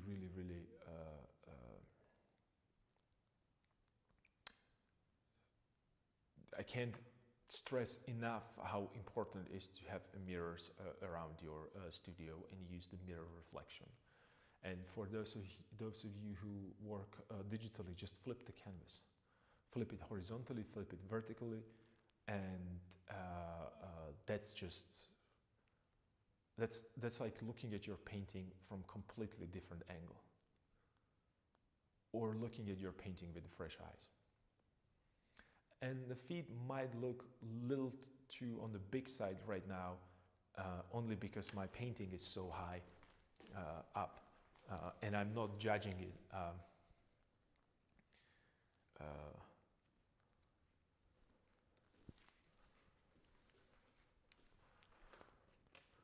Because the canvas is too big. I'm looking at the feet and then I'm looking at the head, and you know, it's a perspective there. So the head, it's way smaller than the feet right now. But when I step back, the feet kind of falls into its place in terms of a size. I think this is okay size for feet. Let me just drop it down a little bit so you can see it.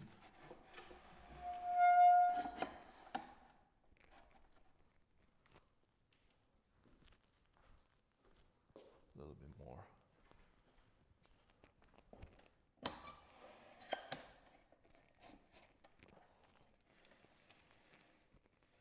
I'll just move it a little forward. I won't need this anymore. It's casting shadow. So I pushed everything away that would block my view, and yeah, that's okay. Feet are correct.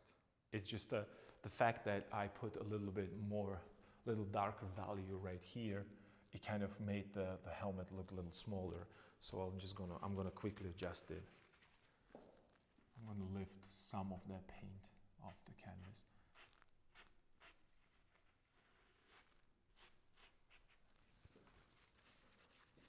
So I can see I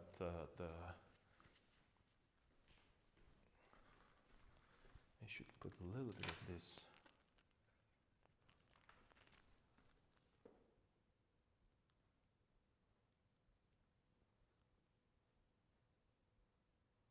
And I'm scumbling a little bit of that reflected light on the helmet back into that painting.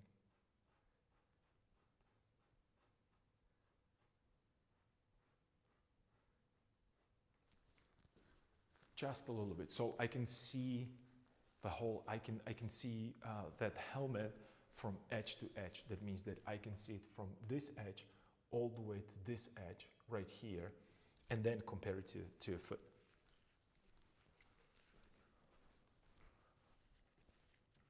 And we're good. We are good.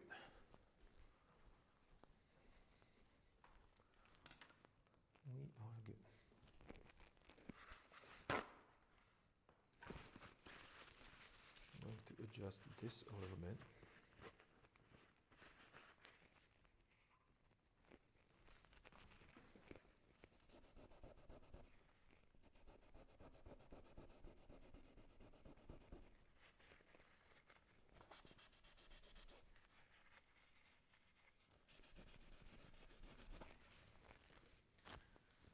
trying to wipe that imprimatura a little bit from that.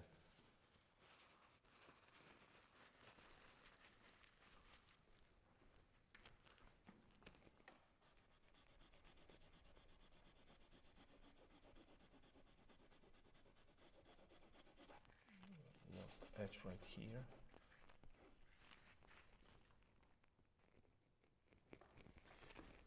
Lost edge right here. It's going around and the back, right? So.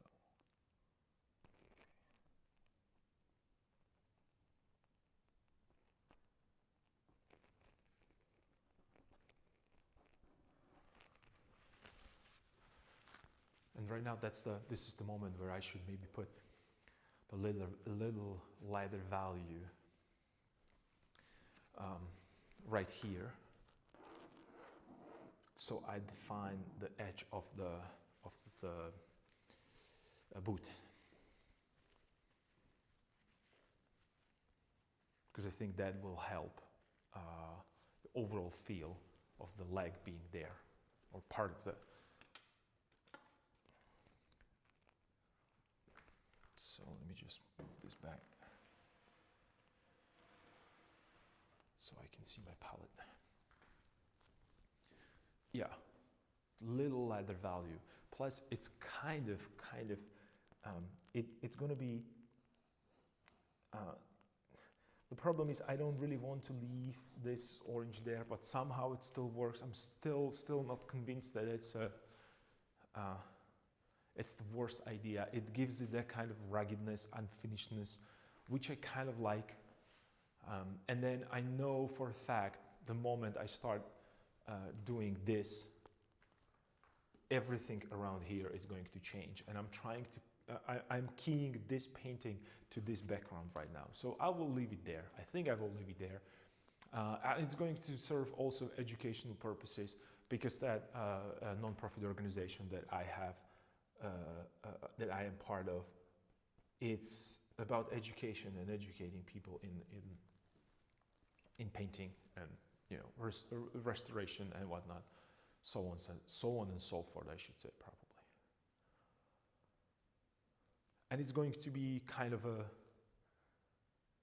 something that I haven't done for a while, because all of my paintings are, you know, covered with paint from corner to corner.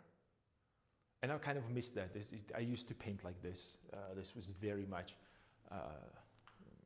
something that I enjoyed before I was introduced to actual painting with actual pigments.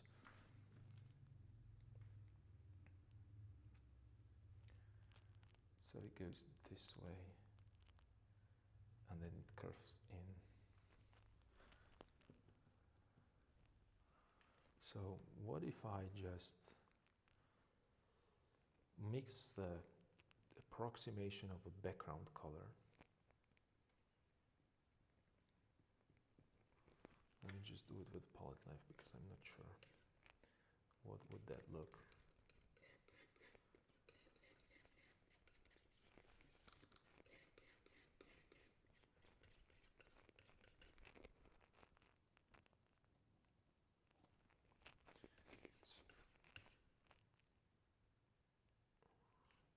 Touch of lighter value, but I don't want to put white there on its own.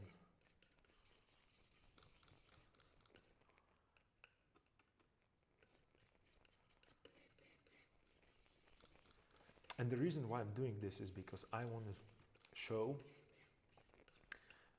and I don't know if this is what, I suspect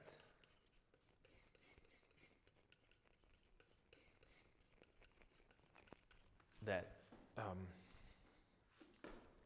even the Rembrandt, sometimes I have a feeling that Rembrandt painted a lot in his background, and then he kind of put the glaze on top of it, so it looks like it's just a random background. So what I'm trying to do is I'm trying to bring the background color right here, so it's going to look like it's showing through the background, and then I will, in the second pass, I will mix the color of the fabric in the shadow to lay it on top of it. So it's going to look like that imprimatura.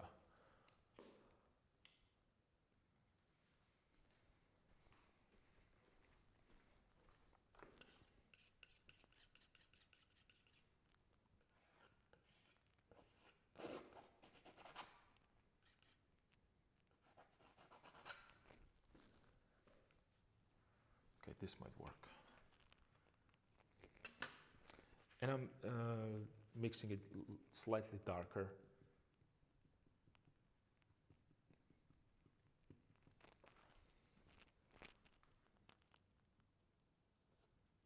Yep.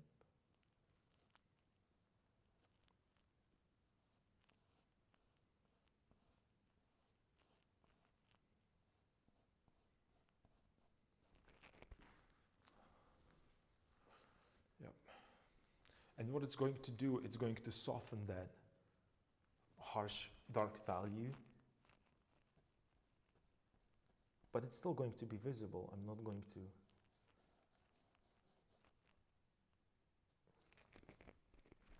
let it disappear, but what I want to do is I want to develop this boot right here. I want to show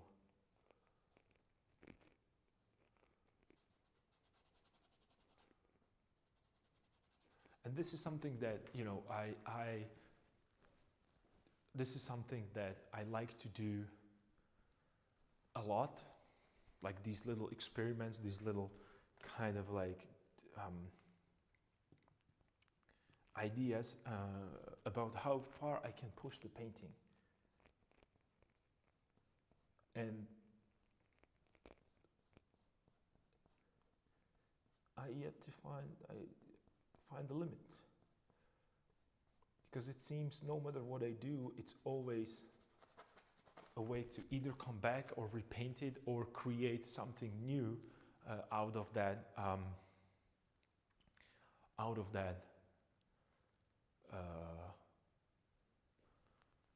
wrong decision. So that's why I always talk about this idea of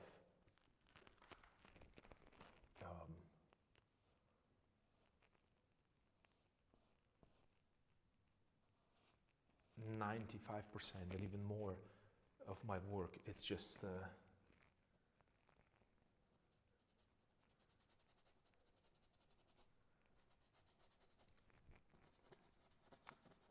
are mistakes.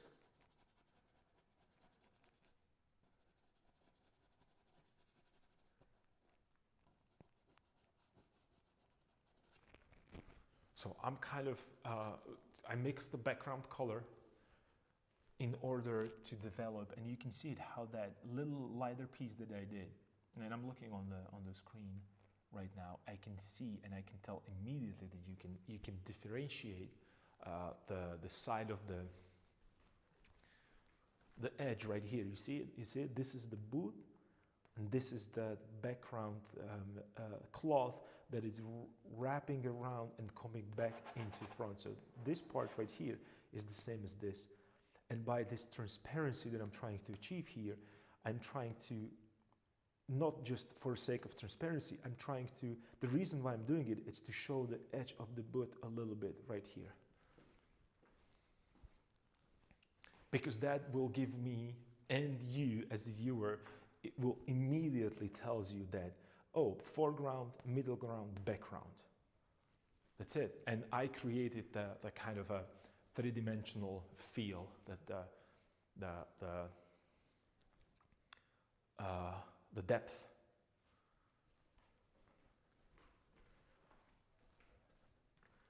But it wants a little bit more like a warmer color, and the reason is because this is a acrylic paint on top of a white canvas. If I mix the same color and try to put it on this dark area right here, it's going to mix differently. So ideally, in the ideal world, you know, probably the easiest way would be repaint this whole white and then mix this color and just cover it with this color and create a new kind of imprimatura and then darken it. That probably might work as well. It's just way complicated, but in some sense that's probably possible.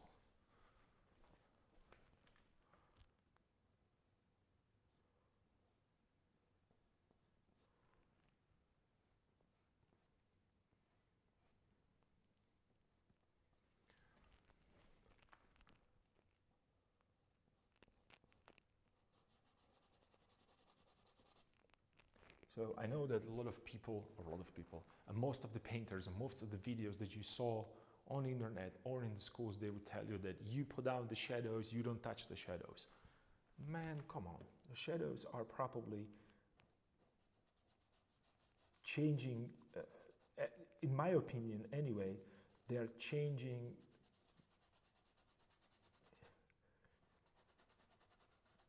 the color most probably because they are affected by everything else that is around. When you think about it, when you really think about it, they told you that, oh, there's a light bulb right here. Not they told you. The general idea about the classical painting is that, especially when we talk about that French atelier, is that there is a light bulb, and when you think about the Caravaggio, right? So there is a light bulb right here, or candle in his case, right? That's illuminating this part, and the shadows are in the darkness, right? You lay down the shadows, you find the pattern, you find the division between light and dark, and the moment that you have a division between light and dark, you put down the shadow color as one flat continuous surface, and then you turn the form from the shadow. That's all valid, that's all true, and I absolutely 100% work that way and think of my beginning stages that way. But the classical kind of a French atelier, they used to leave it there as a darkness, as a black. Sometimes they put a little bit of reflected light. And they talk about the fact that what is changing, it's the light, and you have to, do the form, and that's all correct and it's all true, and I 100% agree with that. But when you think about it, when you think about that from the point of view of a, like when you really look deep into these ideas, you come across the fact, and when you paint on your own, you come across the fact that if I shine the light on whatever object, the color is never going to change on the object because that's the direct light source that surface in the light, for example, right here, or let's talk about this part right here, it's affected by direct light. That means that no matter what kind of reflection I'm going to do around, it's not going to change as much because there is a powerful light source that is hitting it. However, if I put the light paper into shadow, this is going to be all illuminated like there is a secondary light source there. And you can test this on your own, just do it with the shadows. Whatever you put, whatever color you put around the,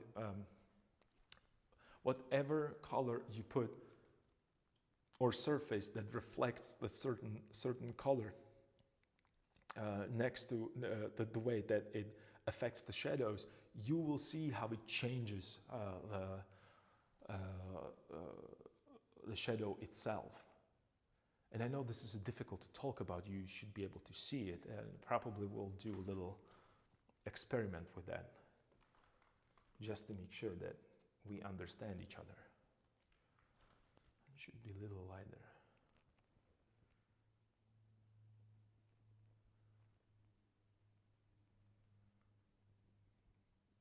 Because really, when you think about it, the only thing that stays constant is a part that is in the light.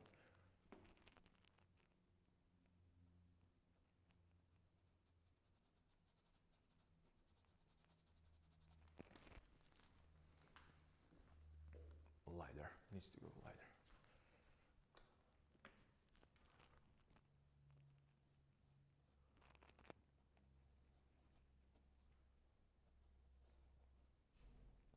also softening these edges right here because I don't want to have a hard edges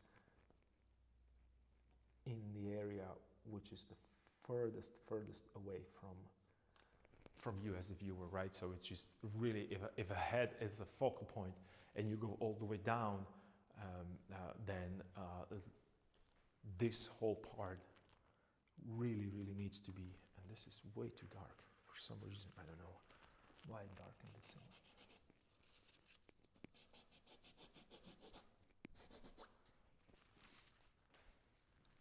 Never mind, I'll correct it right after I finish with this. So I'm slowly pushing it into a background.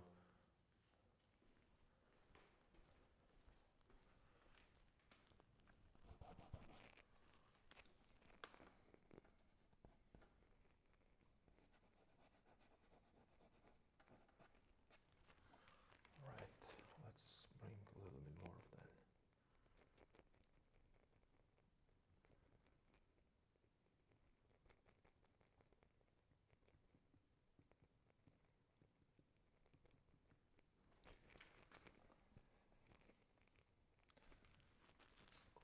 More saturation, more chroma.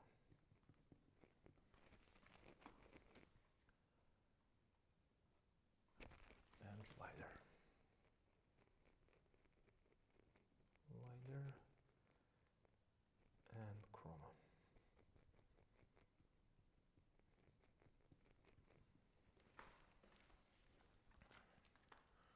And I'm trying to right now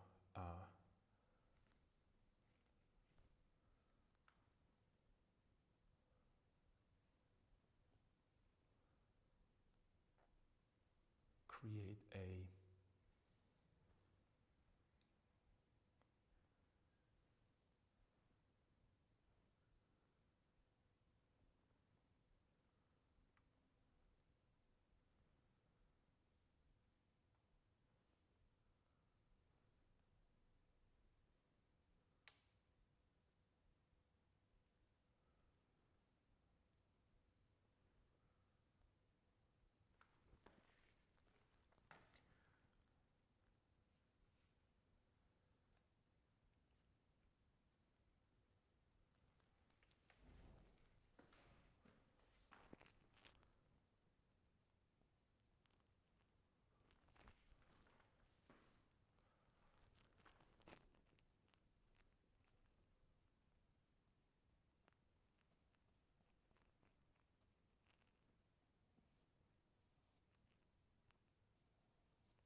see, I'm just creating that background and I'm slowly trying to adjust certain things.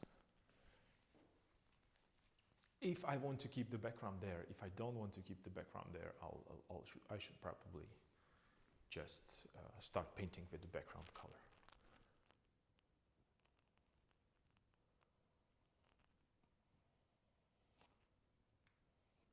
And I'm not painting it, I'm just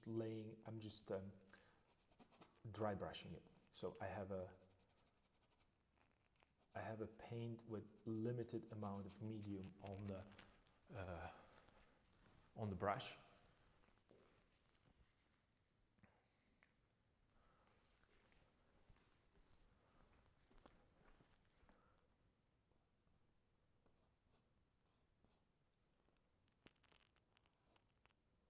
And I'm trying to see what works and what doesn't.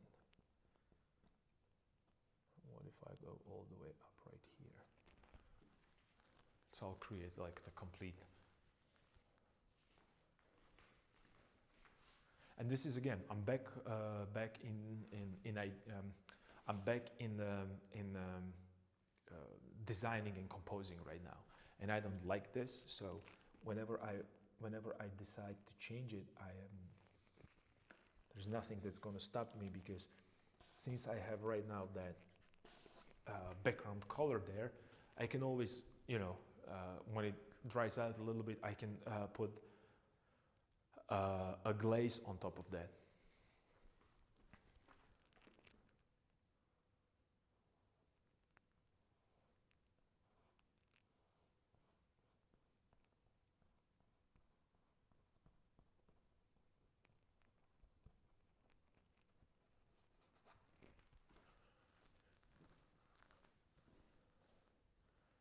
dry brush.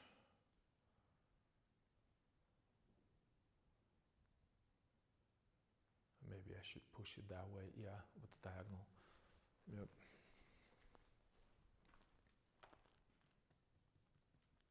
So I'm thinking maybe I could push it all the way here into the shield.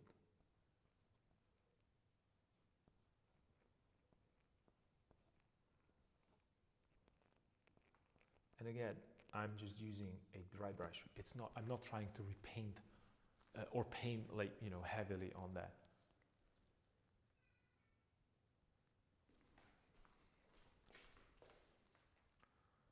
I'm thinking.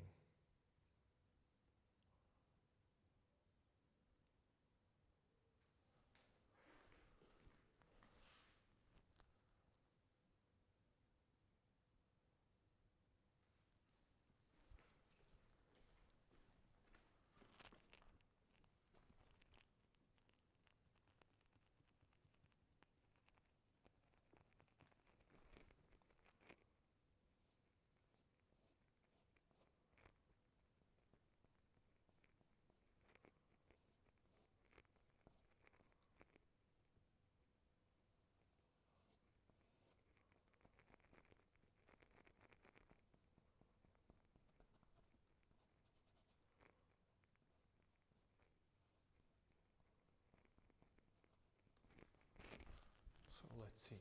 This might be a little too much, but I want to push it a little further before I start, you know, painting into it a little bit more.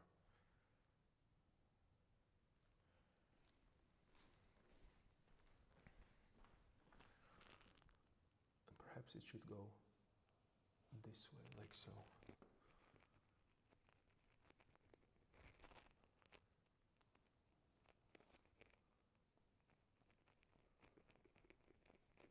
And if you're really into creating characters, for me, when creating a character, convincing character, this is the part when a lot of artists just omits.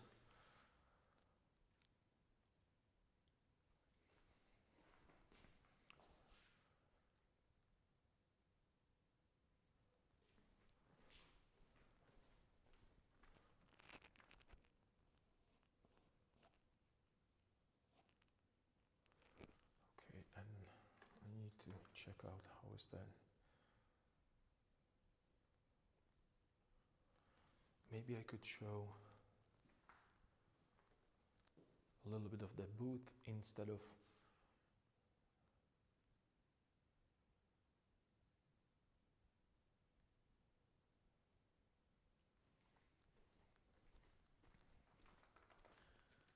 let's see, this is really interesting. Even I'm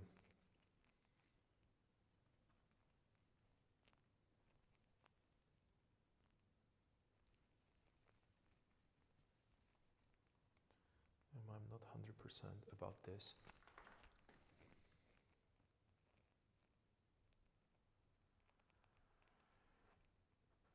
If I will push it this way.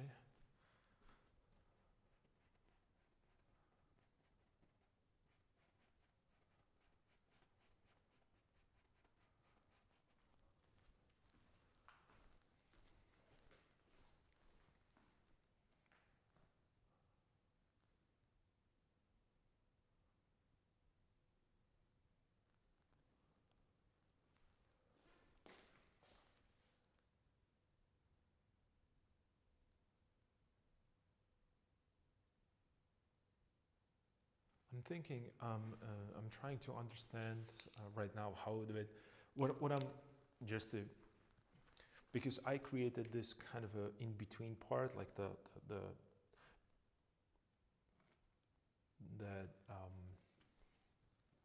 how do you even call it? I don't know. It's like a spread in the. So it's equally divided in the front, same in the back, right? And so when I'm thinking about that, this is the center point. Oops, this is the center point.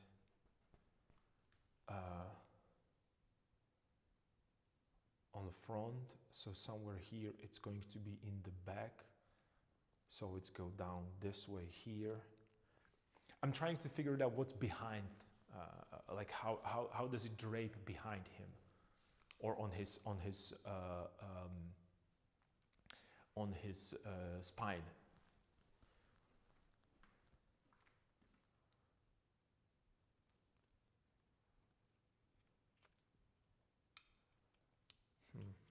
Maybe I should check out some references here and there.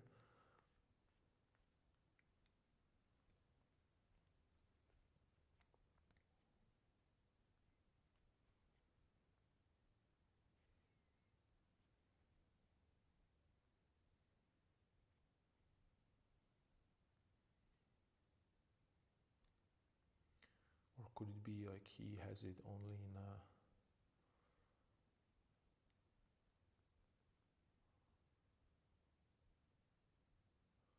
so we see just a little bit? I don't know how to approach that. If I would push it a little bit more there, more in towards the shield, because right now I created like this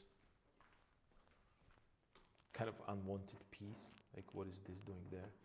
Ah, I got it. This is the problem.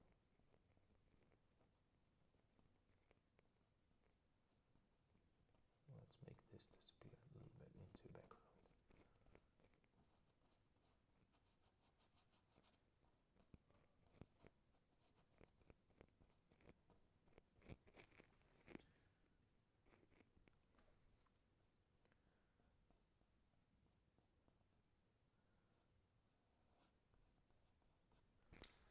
A little lighter.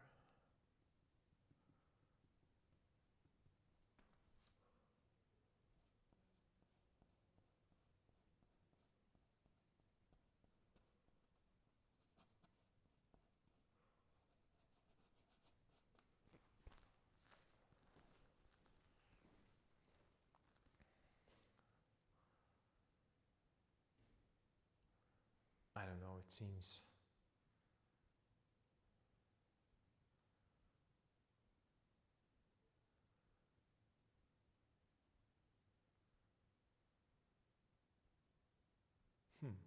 I'm really thinking about because right now what I created and what I don't like is that I created that repetition of the same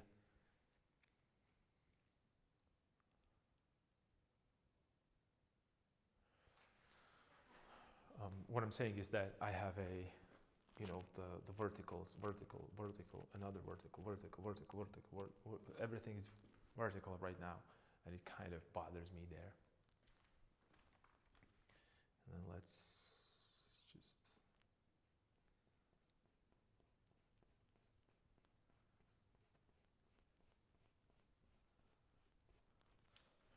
maybe if I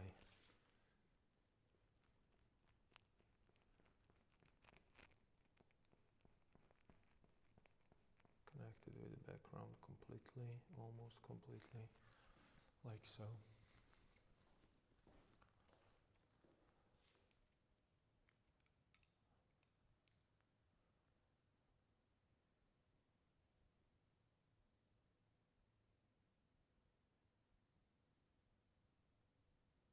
For some reason it doesn't look, somehow it doesn't look right, and I don't know why.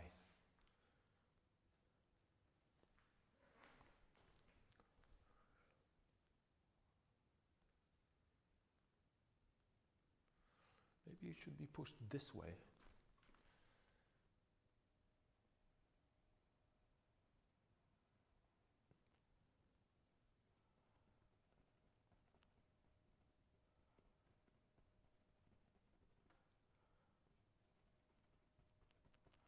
Maybe it should be pushed this way, and then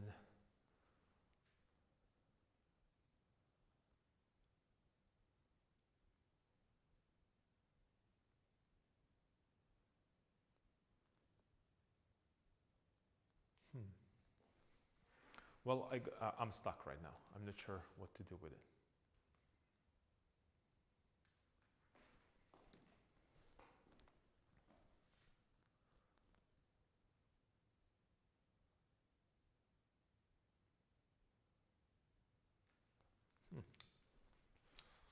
Never mind. mind, I'm gonna work a little bit around that and see if I can get some idea.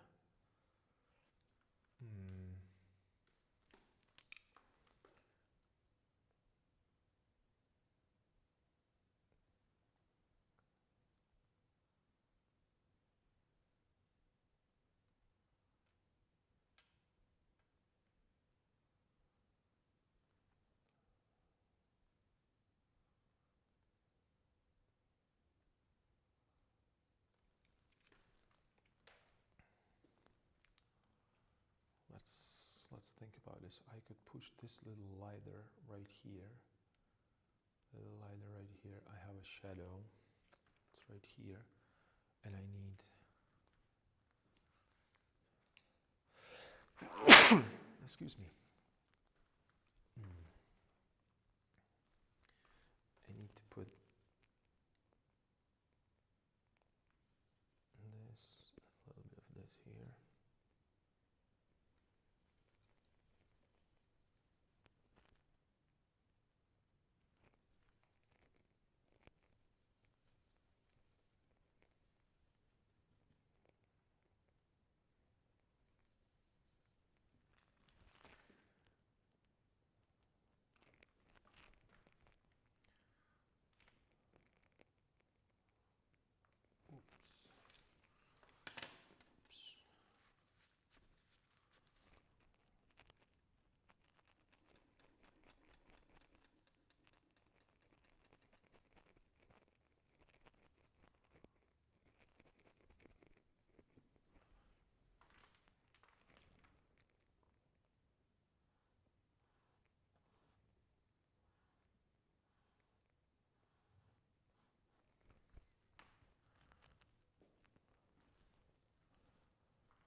Okay, and let's push this.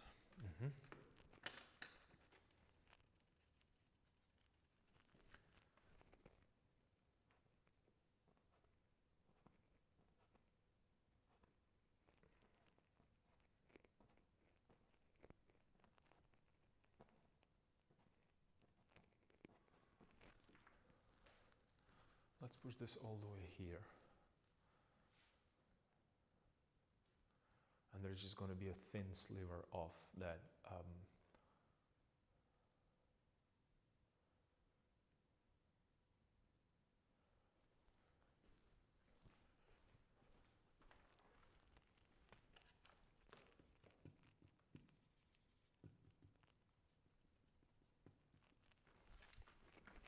let's lighten this up a little bit.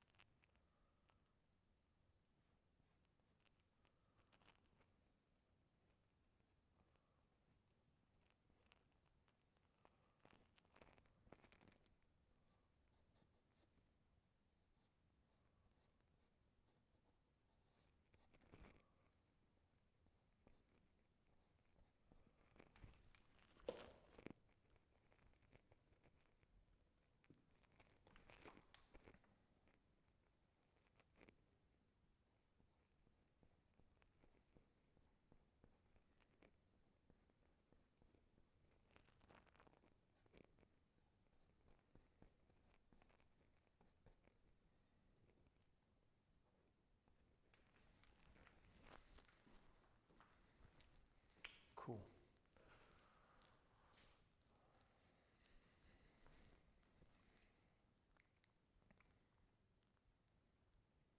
All right, so we have that, we have this, and I'm still not sure what to do in that background.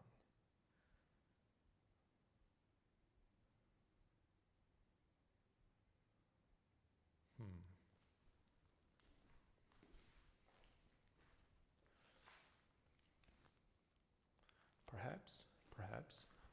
It worked before because it felt like the background, it's all the way here behind him, and right now it doesn't have that kind of continuation, the diagonal.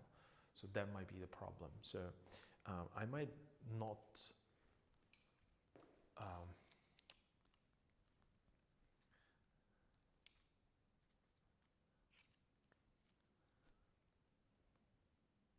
yeah, I might wait a little bit with that. And maybe bring and introduce the darkness back again after it dries a little bit till tomorrow. So since I'm doing that, I might try to work on this part as well.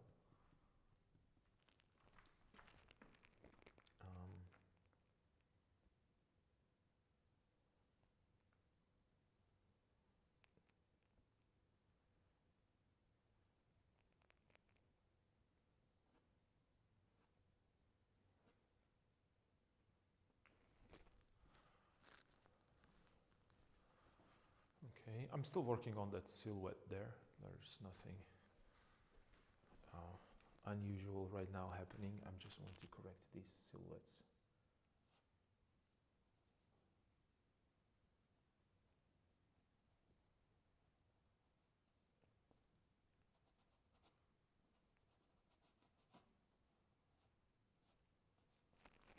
Since I decided to leave it there, I'm trying to create that little like a little bit of interest there.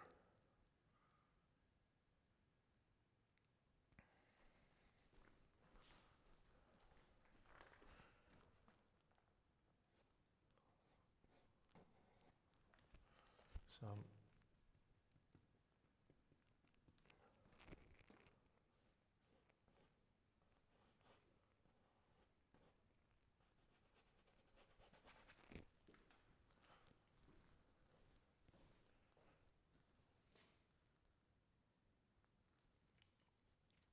and these are really, really small adjustments, barely even visible.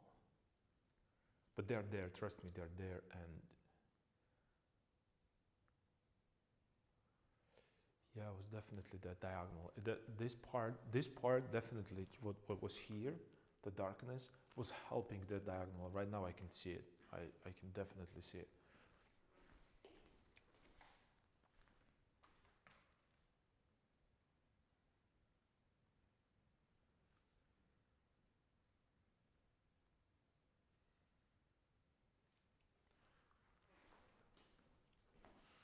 So maybe it was a good decision to test it, to see how far I can push it. But if I can always, you know, take it back if I want to.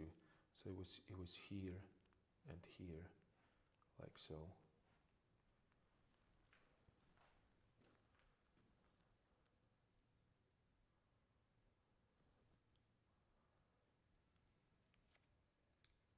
Yep. Let's just bring a little bit of, since I have the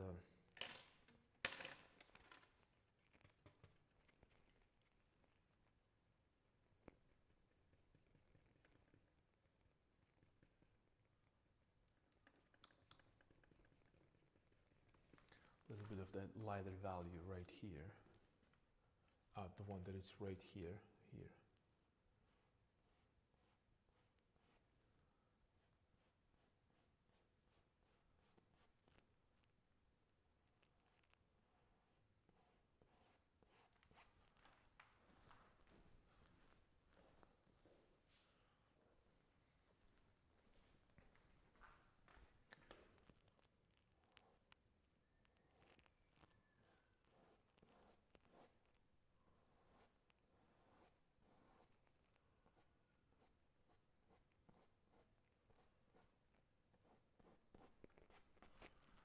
Okay, so I'm bringing up the light a little bit towards us. So we have that, you know, again, that difference between light and dark, and I'm starting to slowly illuminate that leg, because I need this to go back in the space and this front, so it doesn't feel. So not only with the shape, I'm trying to make that, to push it into background. I'm also I'm also trying to do the fact that when you look at the knee, this is the lit side, and this is a half tone or shadow, depends on where the light source is. But this definitely needs to be lighter, and this needs to be darker. So I'm trying to push this part a little lighter here, so it naturally kind of goes towards us a little bit more. And again, I'm dry brushing it. I'm trying to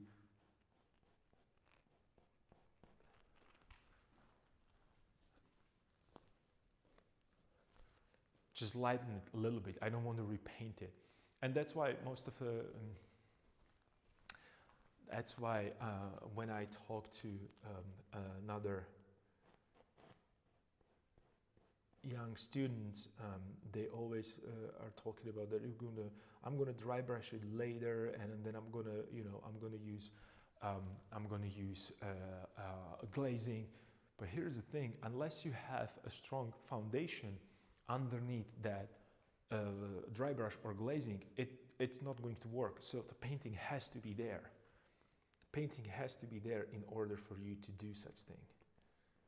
So really pay attention to these things, because you might find yourself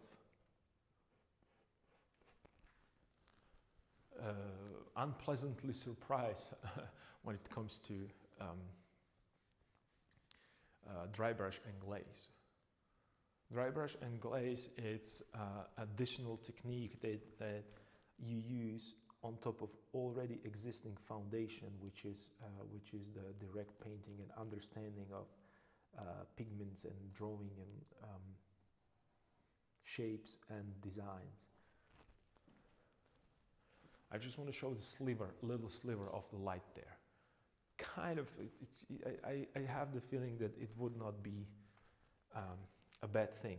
And again, I did this because of I wanted to show the anatomy and the form. I am doing this and breaking the rules because I want to help the composition. I want you to nicely kind of rotate around, and this kind of fell short because of there's nothing happening there.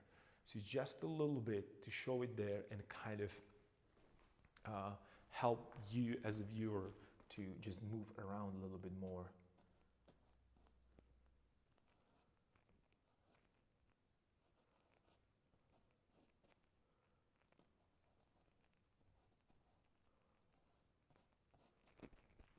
Just a little bit. So it's just kind of a peeking from underneath that shield.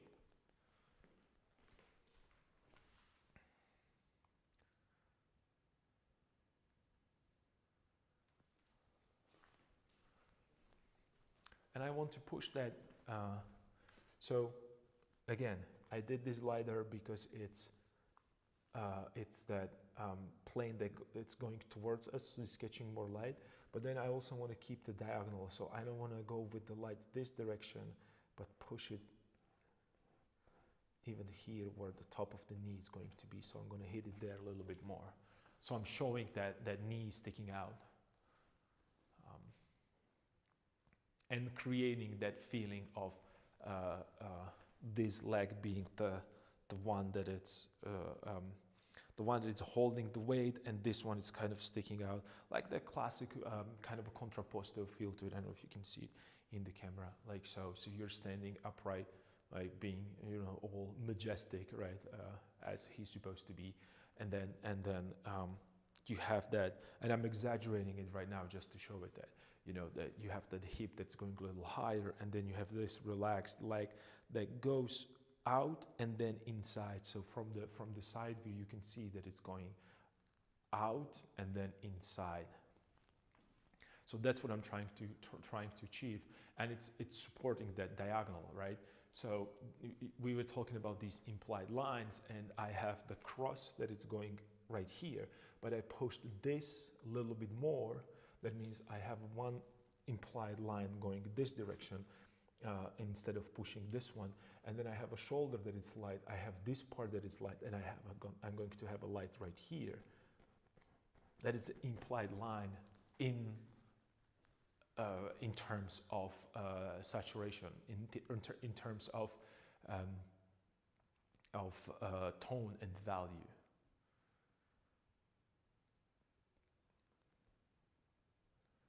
And this is all your own artistic license. This is nothing to do with the light and shadow. And this is the reason, or this is the problem that I have with these contemporary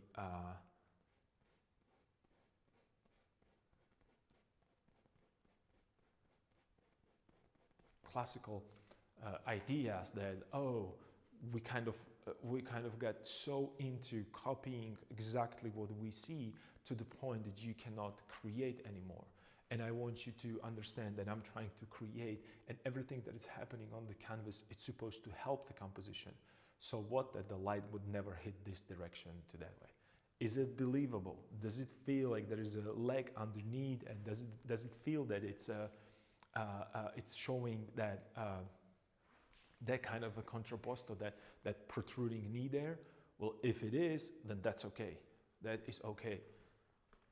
Let the viewer have fun and explore the painting, and maybe he will, or he or she, it doesn't really matter, maybe then they will have a little bit more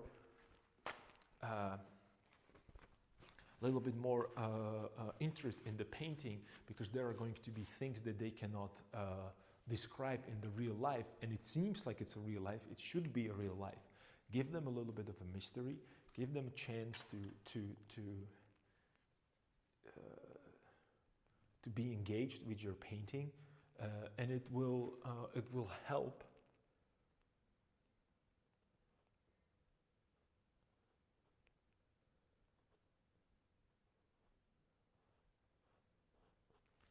It will help them to stay longer with your painting. It will definitely help them to appreciate it more.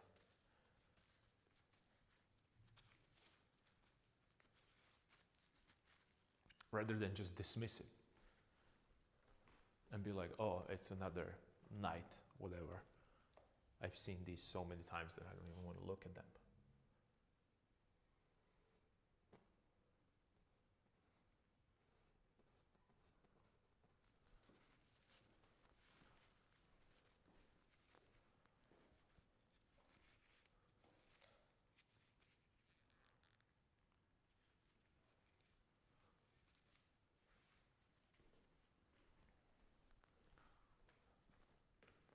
And right now, underneath that fabric around the knee, I can, and I'm going to, I'm thinking about it, just create even more structure of the knee, so it's easier for us to understand what's happening there with the leg, with the feet, and with all the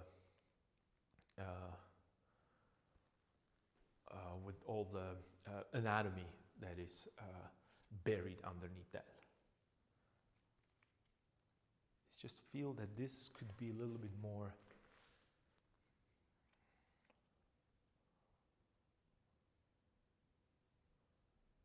I think it's okay. I think it's okay. It's just I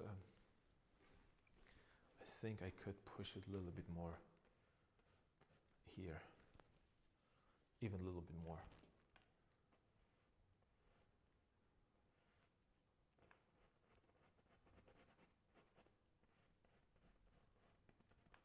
Top of the knee,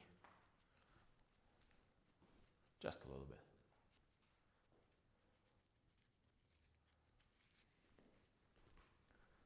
And then the knee, the part of the knee sticking out, and then maybe I could just hint it here a little bit. And again, it goes against what I was talking about right now, about that anatomy, because this should go down, but it's kind of asking for it, because I already have the feeling of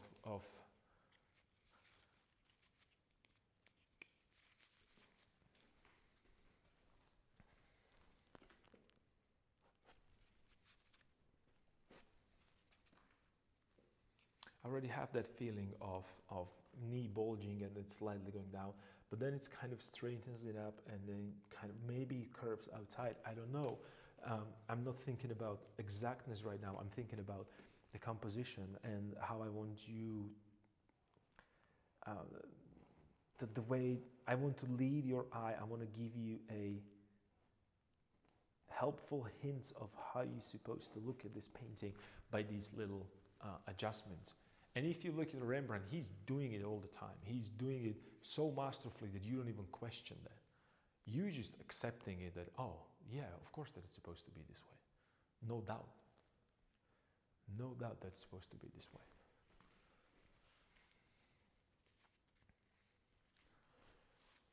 And then maybe I should push this a little harder right here. I want to, let's make this disappear into a background.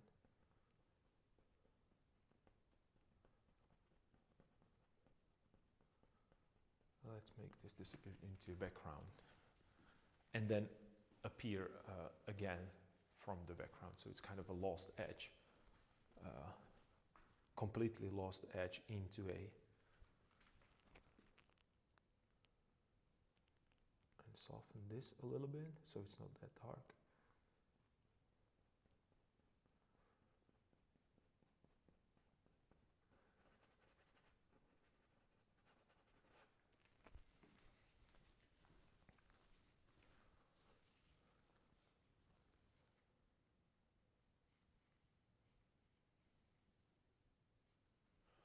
Yep.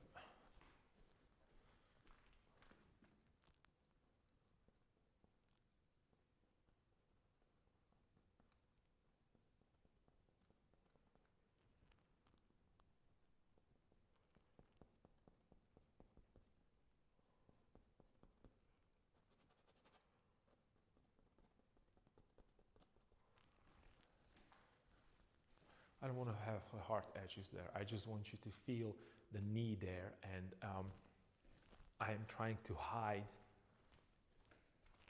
the fabric around this area so I can push the line that it's right here that shows that knee. And I'm just creating the lost edge there. There's nothing to it.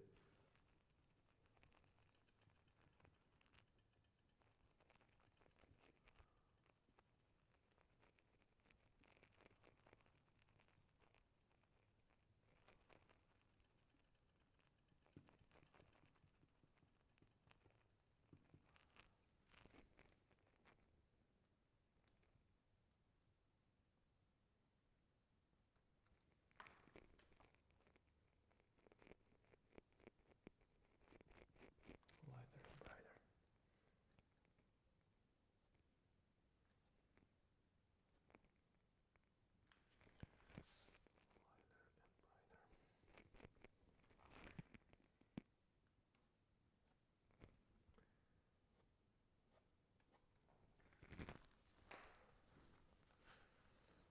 So when you're close to the canvas, you can see that there's it was painted, but when you step back, it kind of blends into background.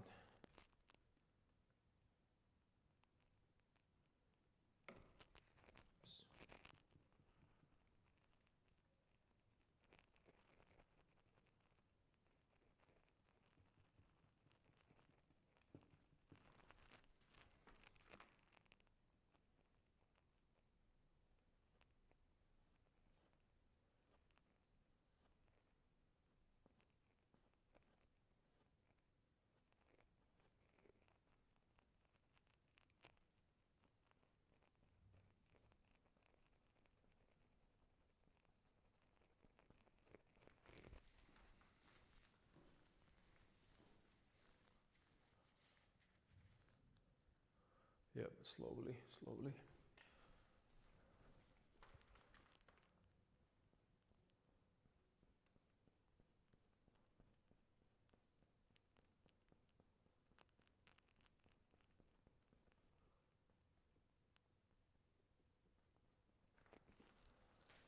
And I'm adjusting it. I'm really just adjusting it, just so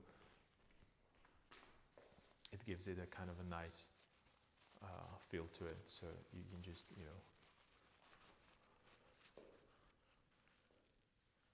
your eyes can look at it and they're not going to question it.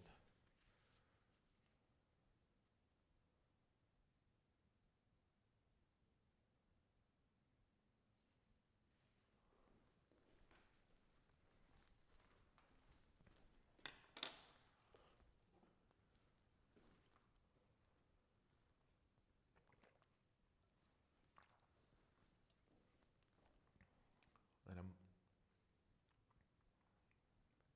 I'm really right now looking and trying to understand what would be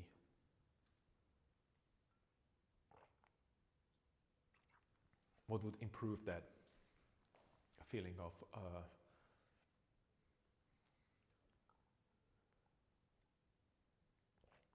that knee being there.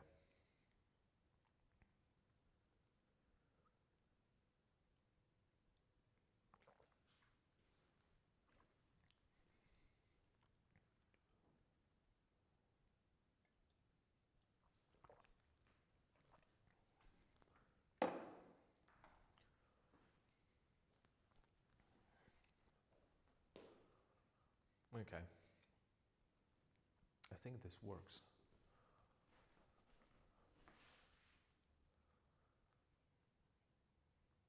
So I have this. I've worked the only part that I don't like, and I'll get back to it. It's this area right here, and I will leave it as it is right now. But probably I'm going to just darken this whole part all the way here and create that kind of continuous diagonal that I have there, that I'm missing right now.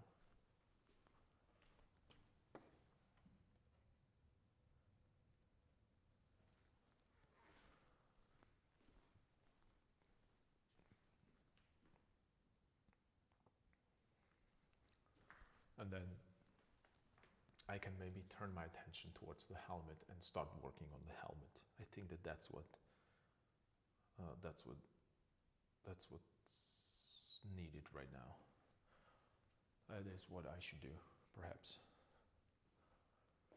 Because as you can see, I started to develop other parts of that painting, and suddenly the helmet that was the most polished or finished, it seems it's not working anymore.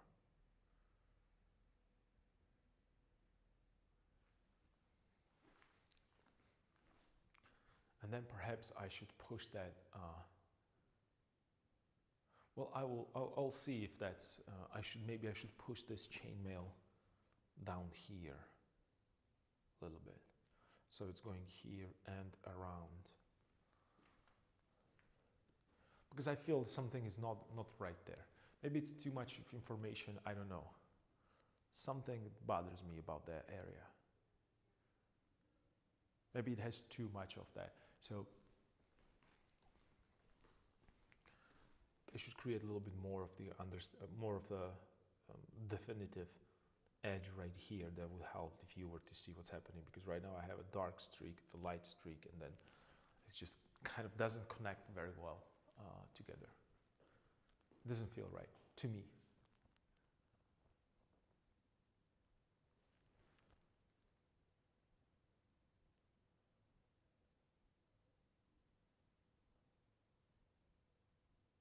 Yeah, probably. And then the last parts that I will have to work and figure it out would be a sword. Will be the sword, and how I want to put that crest there. And we're almost done. And almost, I mean, like 2 weeks of another work on this should get us to finish. Unless I decide to change certain things, like the two background and whatnot.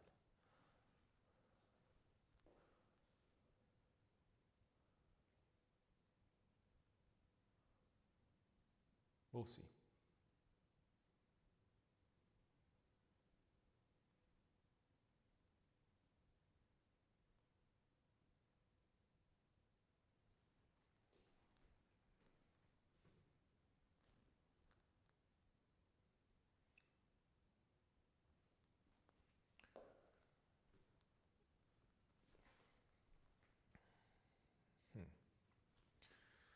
Okay, give me a second, I'll be right back.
Okay, I'm back.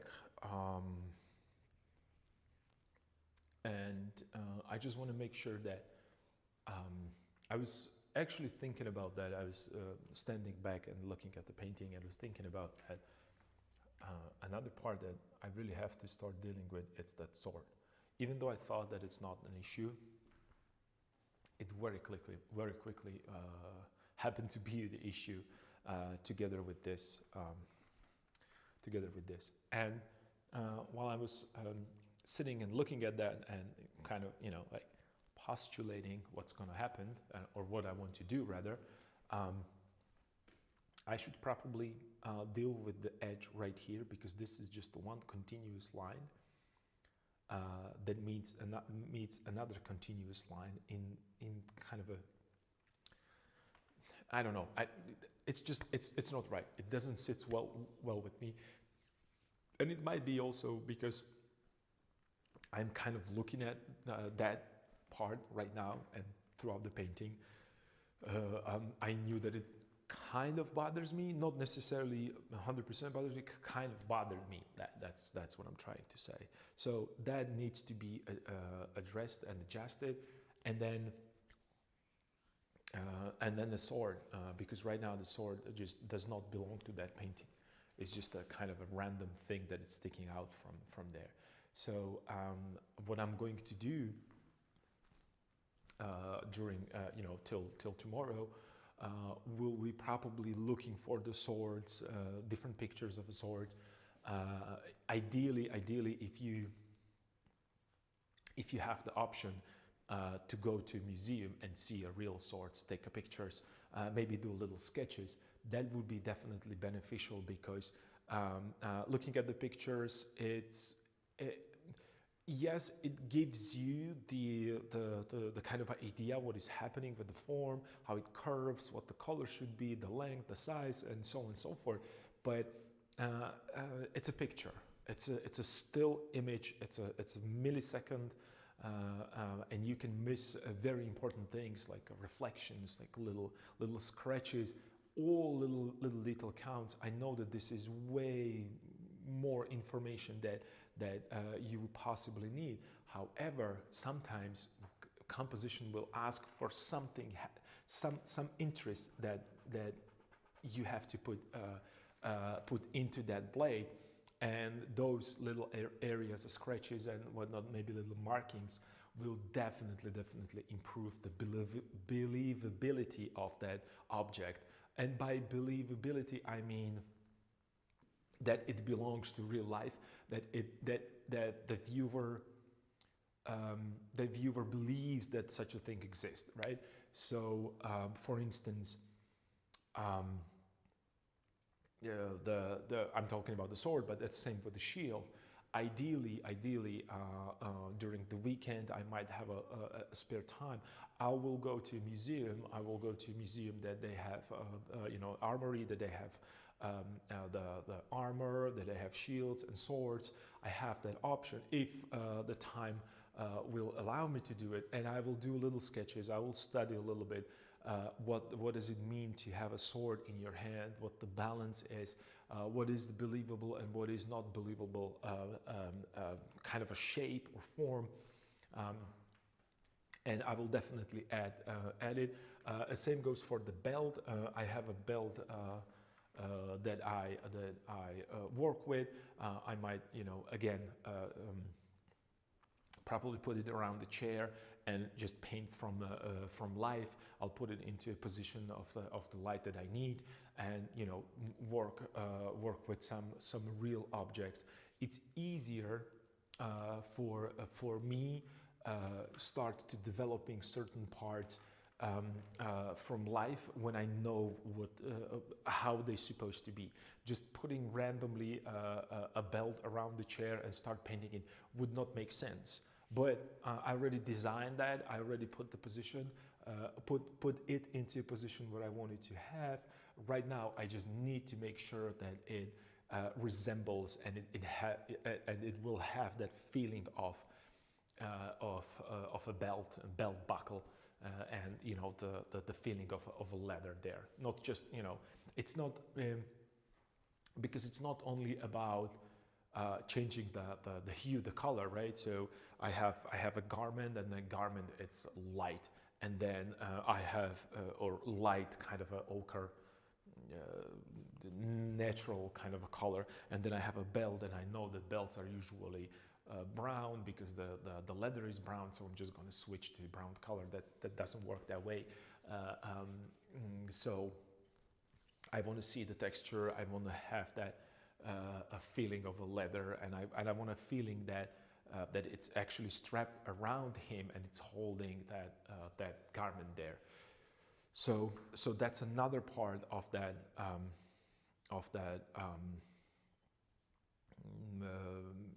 like a progress with this painting. So these are the things that I'm thinking about, and then maybe tomorrow or day after tomorrow rather, I can start working on the helmet and just bring it to a focal point. And trust me, the moment I start putting details and refining the helmet, all of this suddenly is going to look like it's not finished. I guarantee you that. It's because I have experience with this. I've done multiple paintings where I was struggling. I wasn't sure what to do, and then I know already that this is enough stage, this is enough. Let me rephrase that. I know that in this stage there's enough information for me to go into details. I did a little bit with the boots. They're immediately looking better. But what happened? I created the boots. Suddenly this didn't work. This was not working. I started working on it, and I did not figure it out how to make it a little bit more believable, because I did not expect that when I will work on the boots, the difference is going to be that difference is going to be so big, and that what prevented me from continuing with this. So really, there's so many things that are happening, and you can see live right now during the stream exactly what I was talking about. I changed something here, but it affected this area completely, this area, that area. Why? Well, because in comparison, this looks way more developed, way more solid than area right here. And if you put something that is underdeveloped next to a something that is just a sketch, of course this is going to look like a finished piece. But then when you start working around it and you develop the area around, this suddenly is going to look like a sketch. So you have that, you have to, that's why you should always work the whole painting all the time. And I know that it doesn't sound right, and you see these painters just going really from, mostly on the YouTube, they're going, you know, that method that, you know, I drew it perfectly, then I lay down, I transfer it to my canvas, and right now I'm just going to lay down the shadows, and then from the shadows I'm going to do light. That's really a big trap, especially when you start working on the large canvases with multiple figures, with multiple objects there, movement and motions. You will have to just abandon that unless you are, I don't know, unless you are ready to, I can't even imagine that you would put all the figures where it's supposed to be and then start painting them and do not change them accordingly. I can't even imagine that. And truth to be told, when we're looking at the paintings of masters like Rembrandt or even Caravaggio, we know that he was painting underneath something else and then he moved it. We know because we can see X-rays of these paintings. We have that idea of, especially with Rembrandt, when you look on, he has that beautiful, I don't know the name of that painting. I think it's in the Northern Simon Museum in California, in Pasadena, and it's unfinished painting of a young boy. I don't know if I don't remember the page exactly of that unfinished painting, but you can see that Rembrandt was very loose with it. He moved around quickly. He just, he was searching for the perfect position. Even though he had idea, even though he had enormous experience with portraits, he was searching for something. I'm trying to see if I can find it. I can't see, so I'll move it this direction so you can see that I'm in the book. And I'm trying to find that.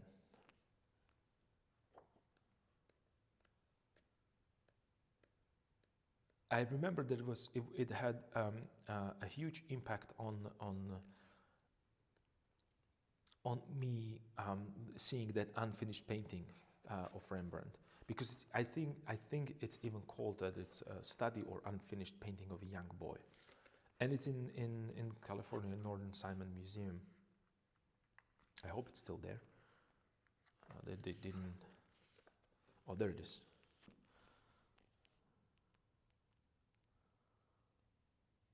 Yeah, Northern Simon Foundation. Yeah, it's Bassinia, California. So it's boy. It didn't say that it's unfinished, but it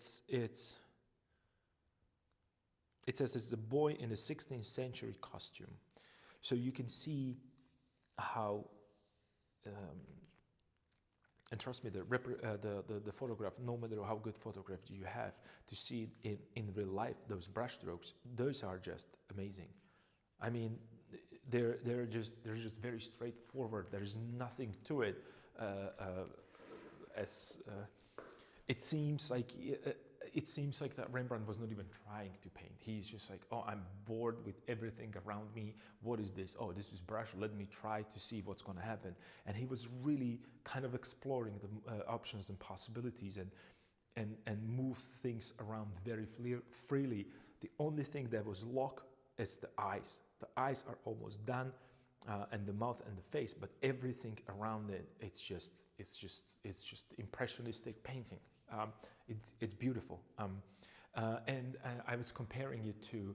I remember that I was in that Northern Simon Museum, and then there's a huge Getty Museum in Los Angeles, and they have a different painting from his early era, and that's the man in what's it called? It's a man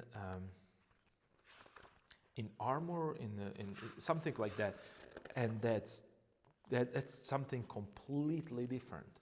It is completely different. The brush handling, application. You can see immediately that kind of a.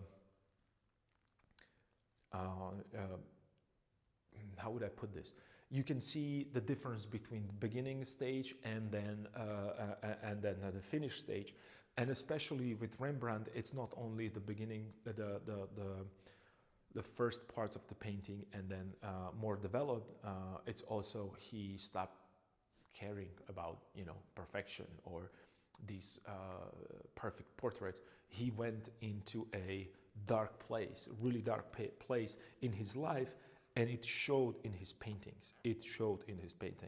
There are no elaborate costumes there anymore. It's just his late paintings are, and especially about him, his auto portraits. They're really dark. They're really dark. Dark in terms of not that they're dark because they're sad, but also they are very. You can see the thickness of the paint there. You can see that ferocity of that application. It almost seemed like he was putting it there with shovel rather than just a brush. So that's something that I really enjoy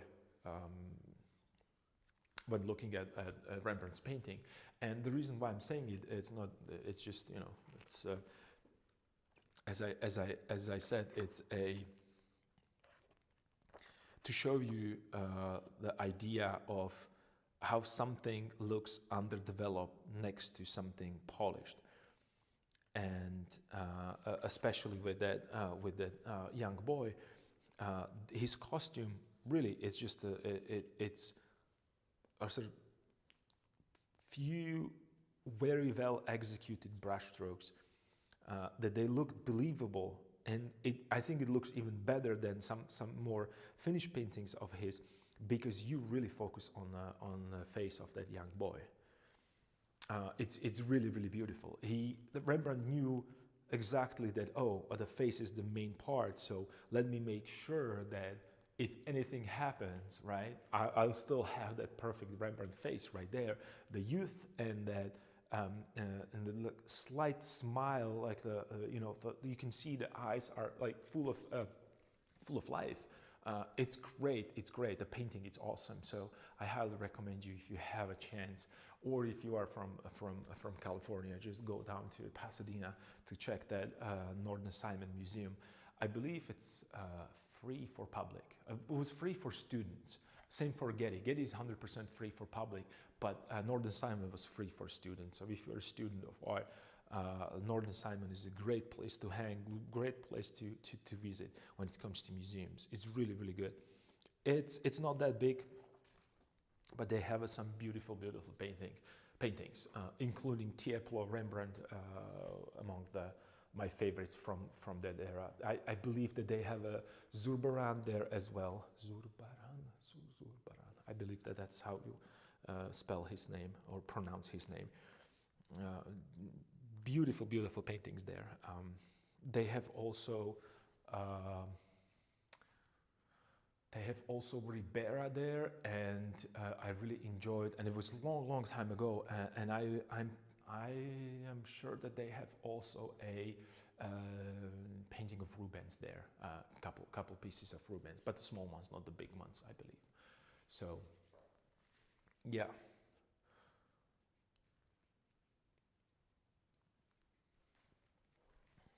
So, I want to adjust little bits of pieces around here, and I think that would be it for today. And I'm sorry that I went on tangent with that little speech of mine, but I think that it's very important that there are certain things that there are things that I talk about, but then you have to see them in your own painting, and then also not only seeing it on your own painting, because it's difficult to get to that conclusion, but seeing in master paintings. I'll move this a little bit out of the way.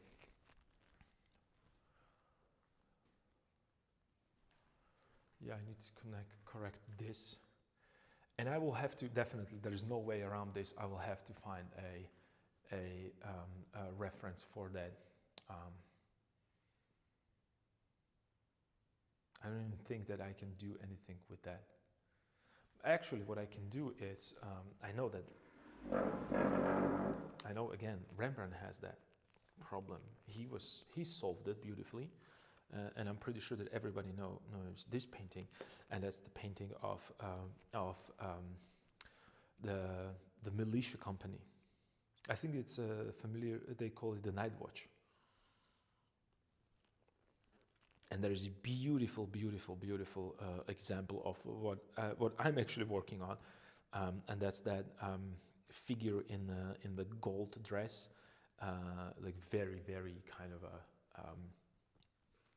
vibrant gold ochre figure in the center of a composition. There's two figures in the center, but one is really dark and one is really bright. He's holding a spear that it's kind of pointing towards the viewer. I haven't seen this in real life. I hope that it's as good as I think it is. It's waiting for me, hopefully this year. I'm not sure if it's on display, because someone told me that it's in, they're cleaning it or restoring it. So I don't know.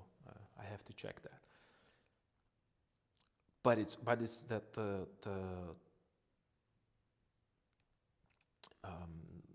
that how is it called? The spear whatever, I think it's spear, I don't know. Probably has a specific name, but that spear is just perfect. It's like sticking towards us. So I would definitely, I'm gonna check that out. I'm gonna see how he created that feeling. Right now, it does not really bother me that much. I was thinking that you know, I should make the canvas a little bigger so I can see the end of the sword. But then compositionally, I preferred this a little bit more. So maybe a different adoration of the painting, or another painting would be a slightly different format. And that would be actually great. Another character design to actually work with this character and create and put him into different environments. I don't know yet. So, but that's for another time. Speaking about another time, yeah, it's about time for me to go today. But it was great. It was actually I did most of the things that I wanted to do. I did some. I have a successful part, and then I have a least successful part here, and you can see it. I can see it. So I'll be working on that, and that's how it's supposed to be. I was actually very afraid about this part, about the hand, and then it just went very naturally, and then I really stopped, or actually I created a lot of problems for myself right here that I have to solve, and I will, hopefully. So join me to another stream. I'll be more than happy to answer some questions that you have, maybe even about your own artwork, and hope to see you soon. Take care. Bye.